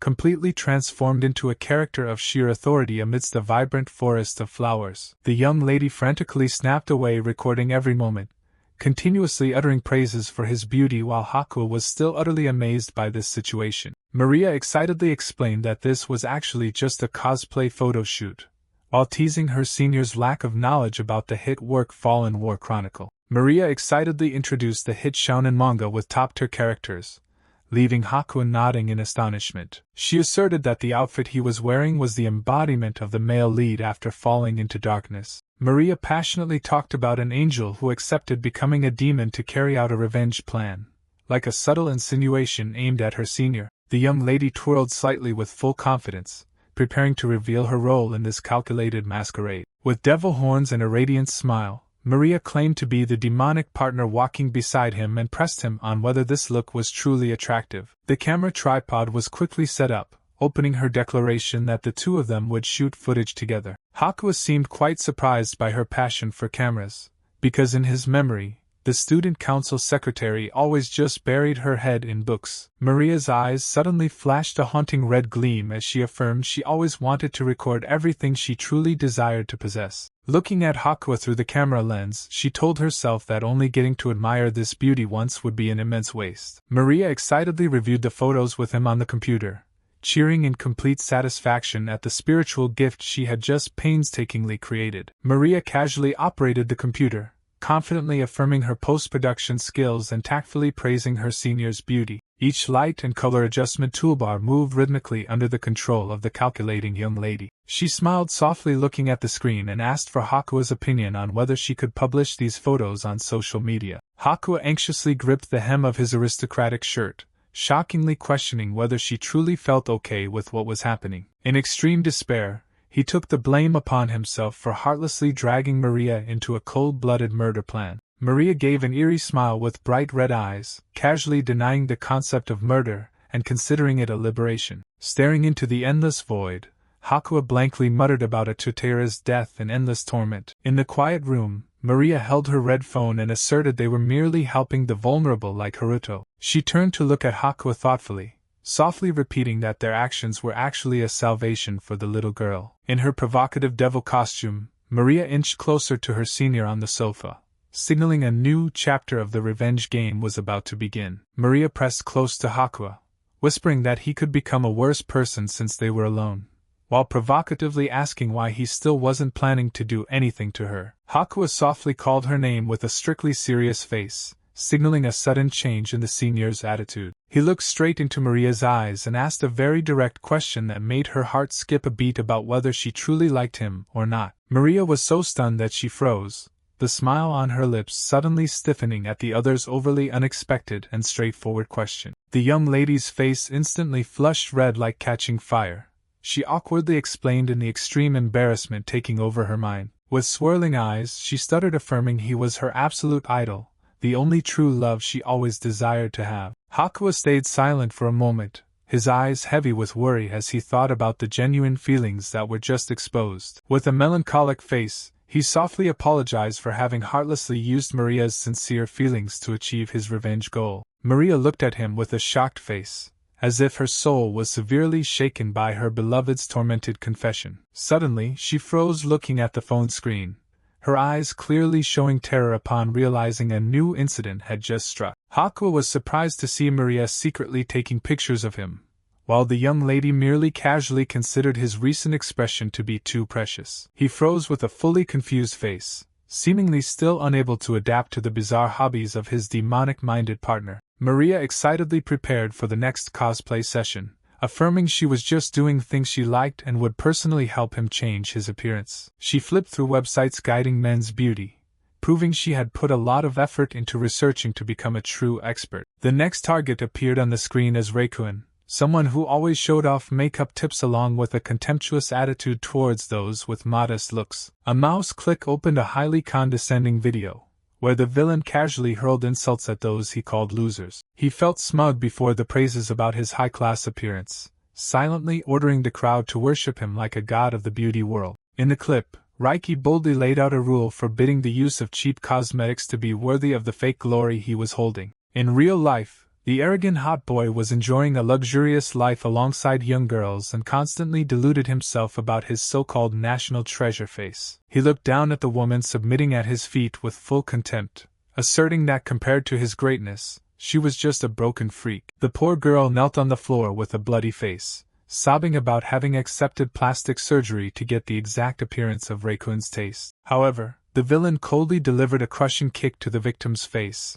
insulting that her appearance only dirted his eyes and ruined his screen. Raekwon spat vicious words comparing her to filthy sewer water, completely unworthy of being placed next to the pure stream that was his class. The accompanying female students casually mocked that no matter how much she fixed up, the ugly genes inside could never disappear. They looked at each other with triumphant smiles, seemingly enjoying the feeling of trampling on a vulnerable person's self-esteem. He growled, affirming her dirty past would never be washed away, while declaring that worthless people did not deserve to breathe the same air. Raekwon continued to trample the victim under his violently stomping heels, cruelly mocking that even her painful groans were ear-piercing and ugly. Witnessing that extremism, the surrounding girls began to worry and warned that he could be sued if he continued to cross the line. However, the arrogant hot boy just casually waved off all reminders, asserting that everything was still completely fine for him. He tilted his head back, laughing in crazy exhilaration, boldly declaring he had the right to do whatever he wanted to the cowering prey's body. Raiki Neremiya smugly asserted that everyone was on his side because he possessed a set of genes vastly superior to the crowd. He continuously showed off the beauty known as the peak of glory, deluding himself into being entirely unique in this world. With an arrogant smile, Raiki casually hurled insults that those with modest looks should reincarnate to change their ugly genes. Yet the arrogant hot boy had no idea he had officially fallen into the crosshairs and become the second target in the punishment plan. In the middle of the school hallway, Raiki casually posed for pictures with a pretty female student, showing off his highly fake, flashy lifestyle. He closed his eyes, enjoying the praises from the accompanying girl, and affirmed his perfect appearance was an indisputable given. Wagazumi Yua, a third-year female student and also his girlfriend, could not hide her pride when walking beside her famous lover. While the two were engrossed in conversation, a mysterious hand quietly approached and performed a highly calculated move aimed at Raiki's pocket. While Yua was still excitedly mentioning social media posts, the foreign object in his pocket suddenly fell out without anyone noticing. The pink lipstick rolled on the floor, marking the first step in the perfect trap that Maria had painstakingly prepared to destroy her next prey. Oshima Mayumi quietly bent down to pick up the lipstick that had just dropped on the floor, while Raiki was still immersed in his delusions about social media fame. The timid, fearful call of the little girl made Raiki startle and turn around with a fully annoyed and scrutinizing face. Mayumi, a second-year female student with a freckled face, tremblingly held out the lipstick and stammered to inform the senior that he had dropped it. Instead of saying thanks, Raiki glared with a murderous aura and then mocked her stammering voice as a way to humiliate the weak. Suddenly the arrogant hot boy swung his leg, performing a violent kick, showing no mercy to the person who just wanted to help him. The attack caused Mayumi to tumble to the floor in extreme panic, sending the pink lipstick flying away. Raiki looked down from above with full contempt.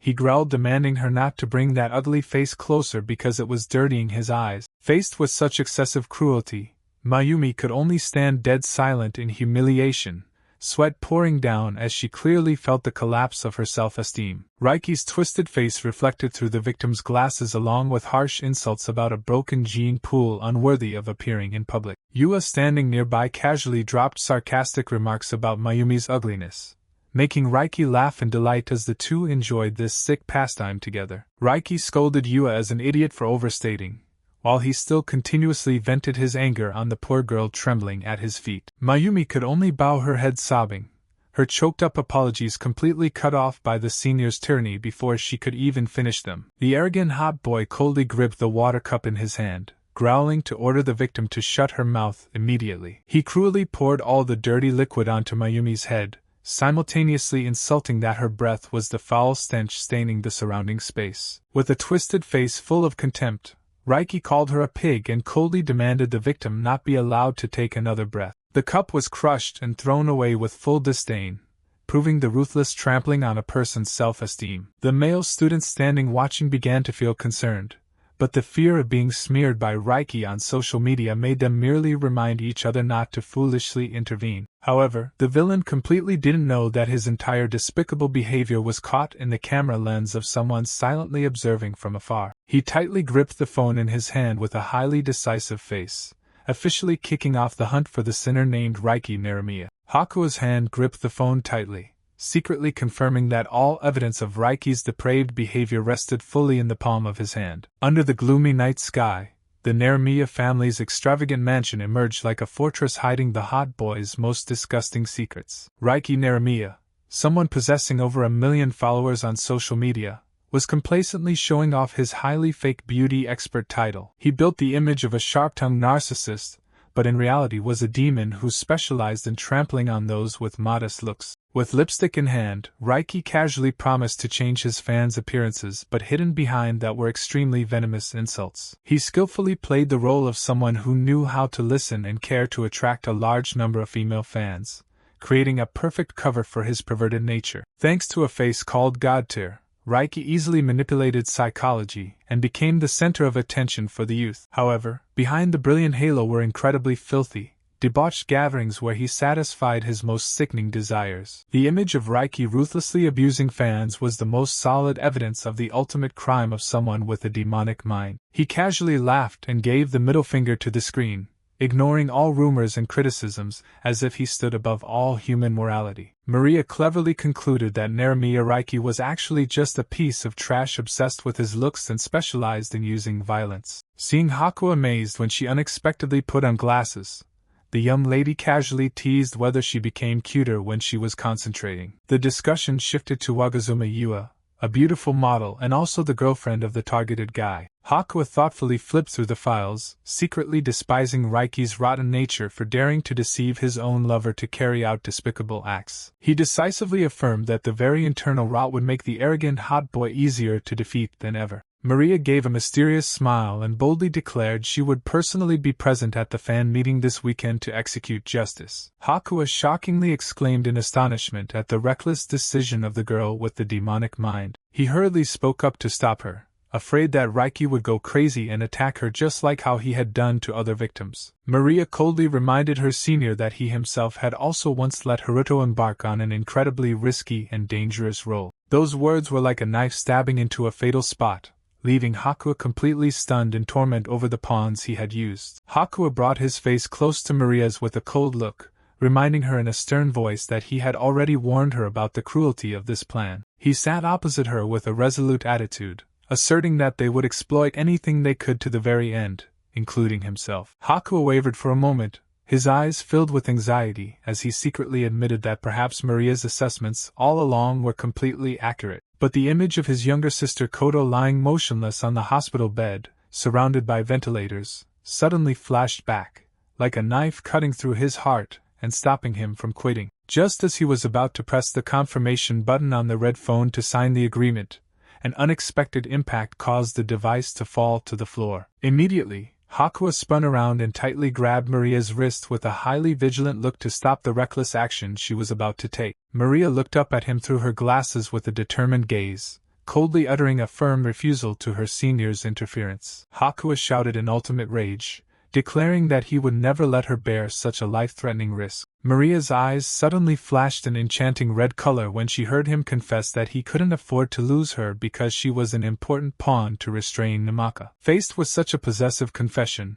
the atmosphere suddenly turned awkward, leaving Maria standing there in confusion, sheltered by Hakuya. Maria flusteredly explained that everything was simply for the revenge plan and that she would definitely find another, safer option. But Hakuya immediately brushed it aside, tightly holding the piece of paper in his hand and firmly asserting that this was his own revenge. Maria silently bowed her head, hiding her deep calculations behind her glasses as she felt the cold determination from her senior. Her eyes suddenly glowed red with satisfaction, and Maria flashed a wicked smile because she had finally forced Hakuya to plunge into sin himself. In the quiet space, Hakuya sat thoughtfully on the sofa to mentally prepare for the cruel drama he had chosen for himself. His hand ruthlessly tore apart the fragile butterfly wings, like a vow to find the weakness and strip away all of his enemy's reasons for living. The image of the butterfly besieged by ants on the white plate was a symbol of the painful torment he intended to inflict on his opponent. The stream of bright red wine filling the glass seemed to stain Hakuya's soul,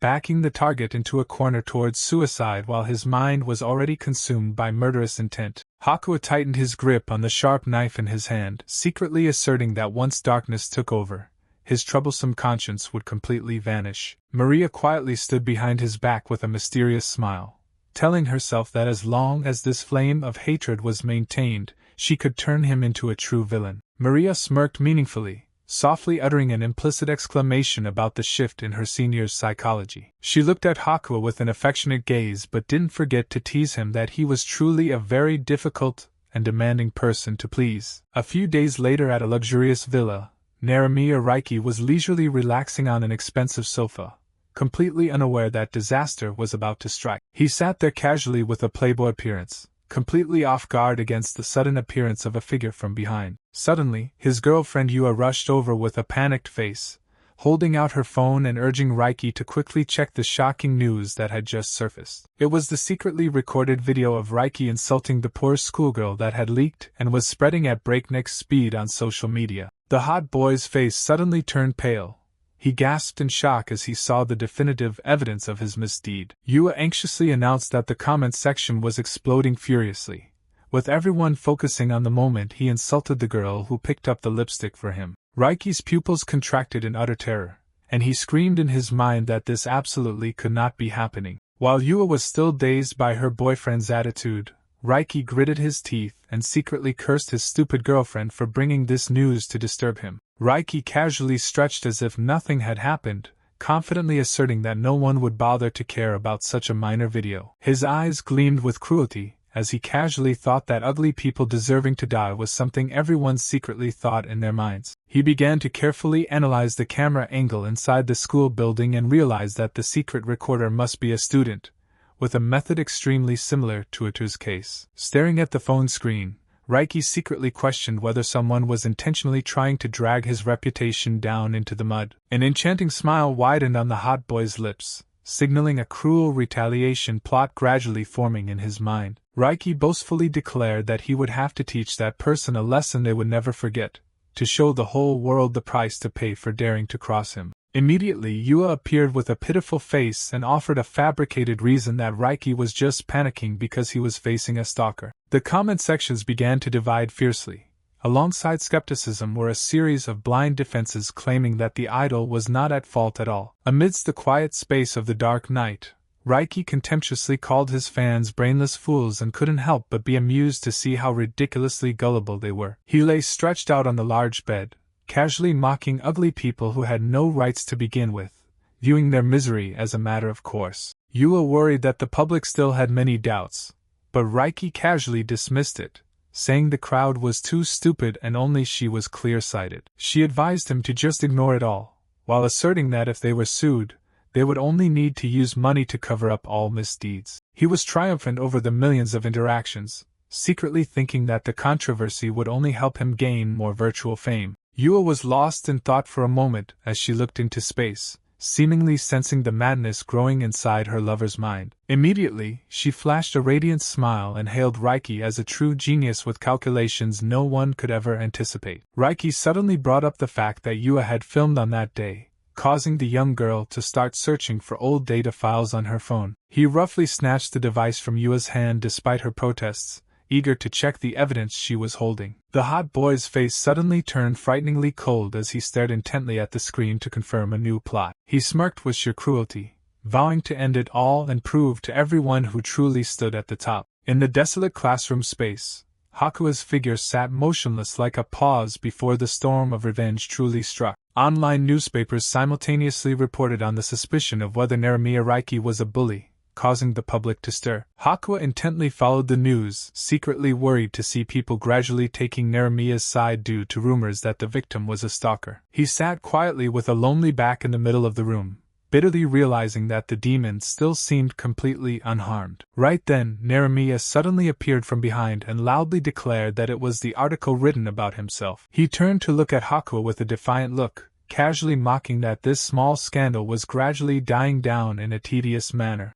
Naramiya sat triumphantly on the desk and made a direct accusation, forcing Hakuya to admit that he was the one who had filmed that video. He leisurely enjoyed the feeling of victory with an arrogant smile, completely confident in his own superiority over his opponent. Hakuya was so stunned that he went numb, cold sweat breaking out as he realized his plan had been frighteningly seen through. He tried to stammer a question back in panic, but Naramiya immediately demanded that he not waste effort pretending to be innocent in front of him. The hot boy held out his phone with definitive evidence, a photo capturing Hakuya secretly filming, officially turning the tables and backing him into a corner. Naramiya thrust the definitive evidence in front of Hakuya, mocking that he had underestimated him by thinking he would end up as miserably as Atu. Hakuya was so stunned that he went numb, his heart full of suspicion upon realizing this demon already knew about the hidden aspects of Atu's case. Seeing his opponent's panicked expression, Naramiya burst into a smug laugh, asserting that his weak resistance was truly pathetic. Perched on the desk, he casually asked a sarcastic question about whether Hakuya felt any grief over his best friend's death. Naramiya pretended to lower his voice to show regret, but deep in his eyes was a cruelty waiting for the right moment to erupt. He deliberately brought up the times he went out with Kodo, Hakuya's younger sister, causing his mind to completely collapse before the painful memories. Naramiya continued to insult her by comparing Kodo to an arrogant kid and claiming that the only thing of value about her was her face. Hakuya gritted his teeth and clenched his fists to the point of trembling as he had to listen to the disgusting, fake condolences about his family tragedy right from the perpetrator's mouth. Unable to control his rage, he rushed forward, tightly grabbed the opponent's collar, and screamed in pain that it was you bastards who caused everything. But Naramiya only gave a wicked smirk, casually threatening to throw Hakuya into prison for at least 5 years for image violation and defamation of character. Hakuya was horrified when he heard Naramiya mention his younger sister Kodo, who was lying motionless in the hospital without any relatives by her side. Meanwhile, the red-haired demon only wore a triumphant smile, casually enjoying the psychological collapse of his opponent. Naramiya smirked cruelly, secretly thinking that such a poor little girl would definitely be a very interesting toy. Hakuya's eyes widened in horror, cold sweat pouring down as he realized the person in front of him possessed absolutely no humanity. He tremblingly reached out his weak hand as if trying to cling to the last shred of hope, earnestly begging his opponent to stop. But responding to that plea was only an indifferent and contemptuous look from the hot boy sitting triumphantly at the peak of power. Naramiya roughly pushed Hakuya's hand away, mocking that this humble begging still lacked enough sincerity to move his heart. His eyes blazed with terrifying murderous intent, his voice straining as he threatened Hakuya never to harbor any intention of underestimating a genius like him. Having no other choice, Hakuya had to prostrate himself on the floor in the most humiliating posture to beg for leniency. He bowed his head at his enemy's feet, choking out a plea for Naramiya to let go and not drag his poor younger sister into this fight. Naramiya smirked with satisfaction at Hakuya's submission, casually reminding him that from now on, he had to do whatever he was told. Under the twilight, the quiet school space suddenly became the witness to a brutal scene of humiliation gradually taking shape. Witnessing the former president's complete submission, Yua was so surprised that her eyes lit up, curiously wondering what was truly happening. While leisurely sipping a strawberry milk carton, Naramiya laughed triumphantly, boasting that he had captured a perfect slave of his own. He sat astride Hakuya's back like a chair, mocking that his face was at least decent enough not to eyesore him. Naramiya ruthlessly grabbed Hakuya's hair and yanked it back, forcing him to endure utter humiliation right in the middle of the storage room. The hot boy spread his arms wide with arrogance, loudly asserting that he was a true genius at manipulating others. Facing her lover's fierce display of power, Yua was completely captivated and softly uttered words recognizing Reikuin's superiority. She cheered excitedly in blind admiration, continuously hailing him as a super genius whom no one could match. Finally, Naramiya casually poured the entire carton of strawberry milk over Hakuya's head as a final display of dominance to assert absolute ownership. Yua looked at Hakuya, who was drenched in strawberry milk, with an infatuated gaze, secretly noting that unlike that ugly pig Mayumi, he still looked extremely attractive despite falling into such a miserable state. Naramiya uttered a fake exclamation about accidentally making the floor dirty, but in reality, it was to kick off a new game of humiliation. He roughly used his hand to press Hakuya's head down close to the puddle of pink liquid, forcing his senior to submit to his power. With a cruel smile, The demon ordered him to lick the floor clean and threatened to make his younger sister Koto suffer the consequences if he dared to refuse. Hakuya closed his eyes in resignation amidst utter humiliation, drops of sweat mixing with the stream of strawberry milk as he stood before a bitter choice. The space suddenly fell into a terrifying silence.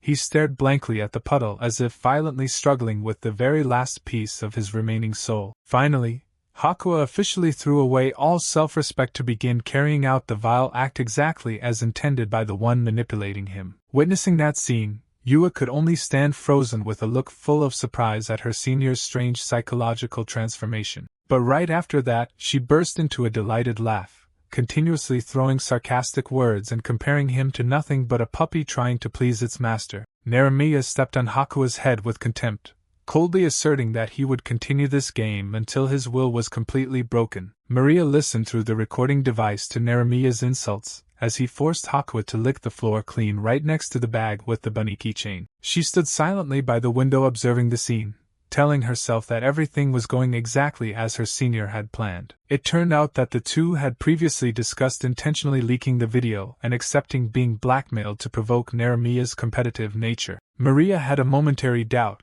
questioning whether an arrogant guy like him would actually dare to use such a despicable blackmail tactic. Sitting in front of the computer, she secretly confirmed that he definitely would do so because of the deep-seated grudge between him and the Kamishiro family from the past. The horrifying truth gradually revealed itself when Naramiya triumphantly admitted that he was the one who secretly planted the hidden camera years ago to destroy Hakuya's life. His voice strained, revealing a petty jealousy, as he asserted that Hakuya always receiving more attention made him extremely furious. With a perverted smile and eyes blazing with murderous intent, Naramiya casually declared that merely torturing his younger sister Koto was not enough to satisfy him. The entire disgusting confession was fully recorded on the phone, a testament to a demonic soul still yearning to torture its prey. Hakuya smirked with frighteningly cold eyes, determined to use his opponent's own brutal nature to turn it into his grave. Maria silently observed through the crack in the door, flashing a satisfied smile seeing that the revenge plan was going incredibly smoothly. She gently turned around and asked Mayumi if she felt satisfied with what she was witnessing.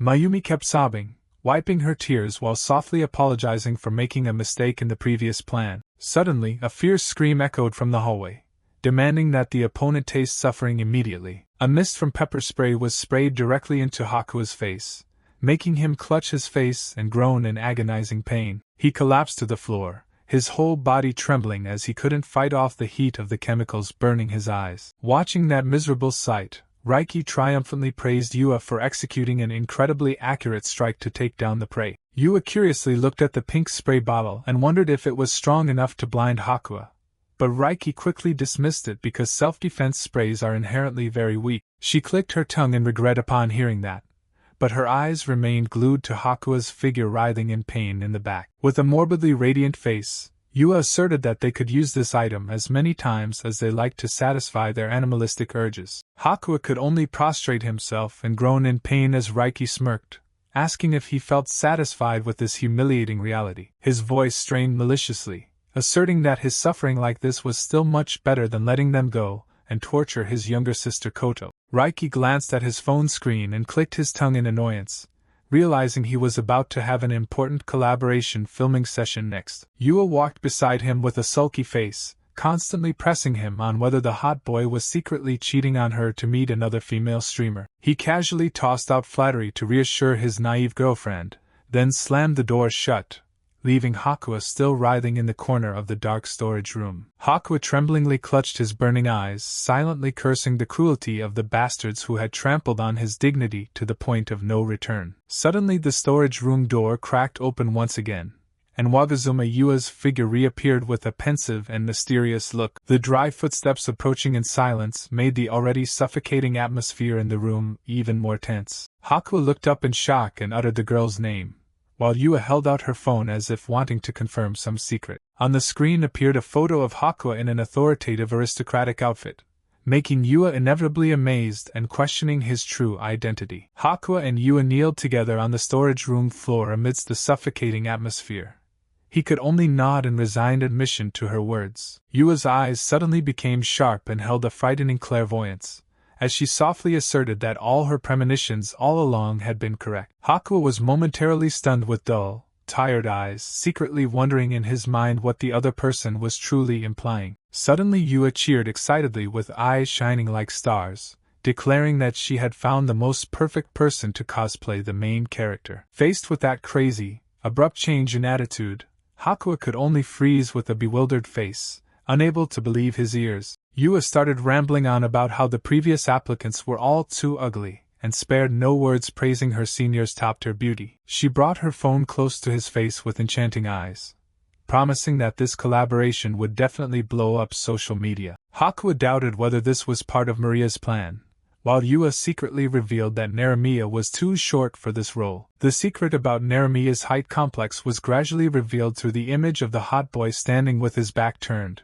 looking solitary and gloomy. Hakuya snapped out of his train of thought, and realized this was the reason Yua risked returning to meet him alone to make a new deal. Yua approached Hakuya, who was kneeling on the storage room floor, endlessly praising that he possessed an incredibly perfect face and height for the new role. She excitedly leaned close to him with a radiant face, convinced that their upcoming photos would definitely create a massive fever online. Suddenly during the collision, Hakuya's bag toppled over, causing all his belongings, including books and pepper spray, to scatter across the floor. Hakuya hurriedly bent down to clean up the mess, while Yua only uttered an indifferent apology, and teased him for being truly clumsy. Right then, Yua's gaze suddenly stopped at Hakuya's pants pocket, where a corner of an old photo was peeking out as if hiding an important secret. She curiously reached out and pulled the photo out, couldn't help but wonder why he still kept such traditionally developed photos in this day and age. Yua was shocked when she clearly saw the content of the photo in her hand,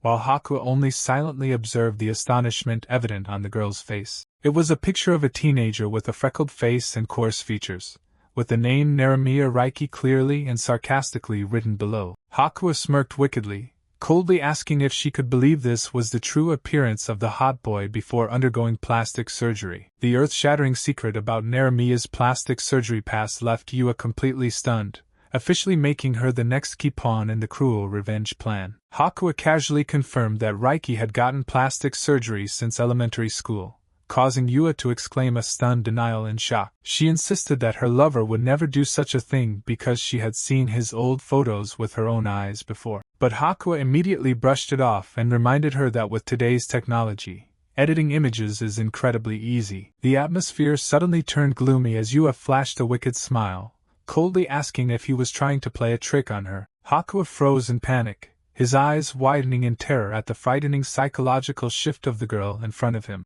Yua smirked contemptuously, mocking that he was too naive to think she would turn her back on Raiki just because of a cheap plastic surgery rumor. In that moment, Hakuya was stunned to realize he had completely underestimated Yua's loyalty and crazy nature. She continued to press him with a mocking face, bluntly asking if he really considered her a fool. As soon as she finished speaking, Yua casually shoved the photo back into his pocket, and left a threat that Raiki would be extremely furious if he knew about this. Hakuya stood stunned in the darkness with a sweat-drenched face, bitterly admitting that his alienation plan had officially gone completely bankrupt. Wagazuma Yua squeezed Hakuya's shoulder tightly and leaned close to his ear, dropping a malicious threat about the dark future of his younger sister Koto. She pressed her face close to her senior, coldly declaring that if he wanted to keep this secret, he must fulfill all of her demands. Meanwhile, at his private apartment, Naramiya Raiki casually walked with a conceited smile, secretly thinking that Yua's beauty was truly museum-grade. Under the city's quiet night sky,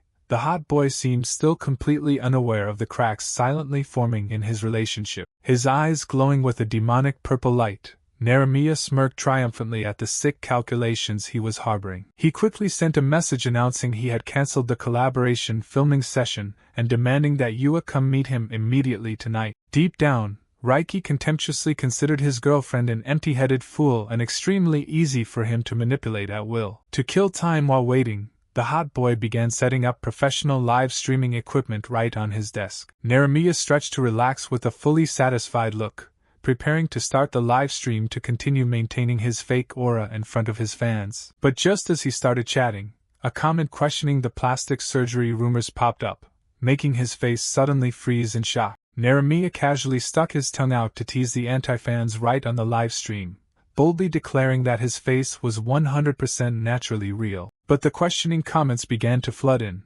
Fans continuously doubted the authenticity of the old photo and advised him to stop the stream. The hot boy suddenly stiffened with a bewildered face, shockingly asking what the hell kind of photo the crowd was actually talking about. While his mind was still in turmoil, Reiki hastily bent down to check his equipment upon hearing a strange notification sound that had just rung out. His pupils contracted in extreme terror, cold sweat breaking out as he saw something unimaginable that had just appeared right on the screen. Reiki screamed in absolute panic, completely breaking down as he realized his most humiliating secret was being exposed directly in front of millions of viewers.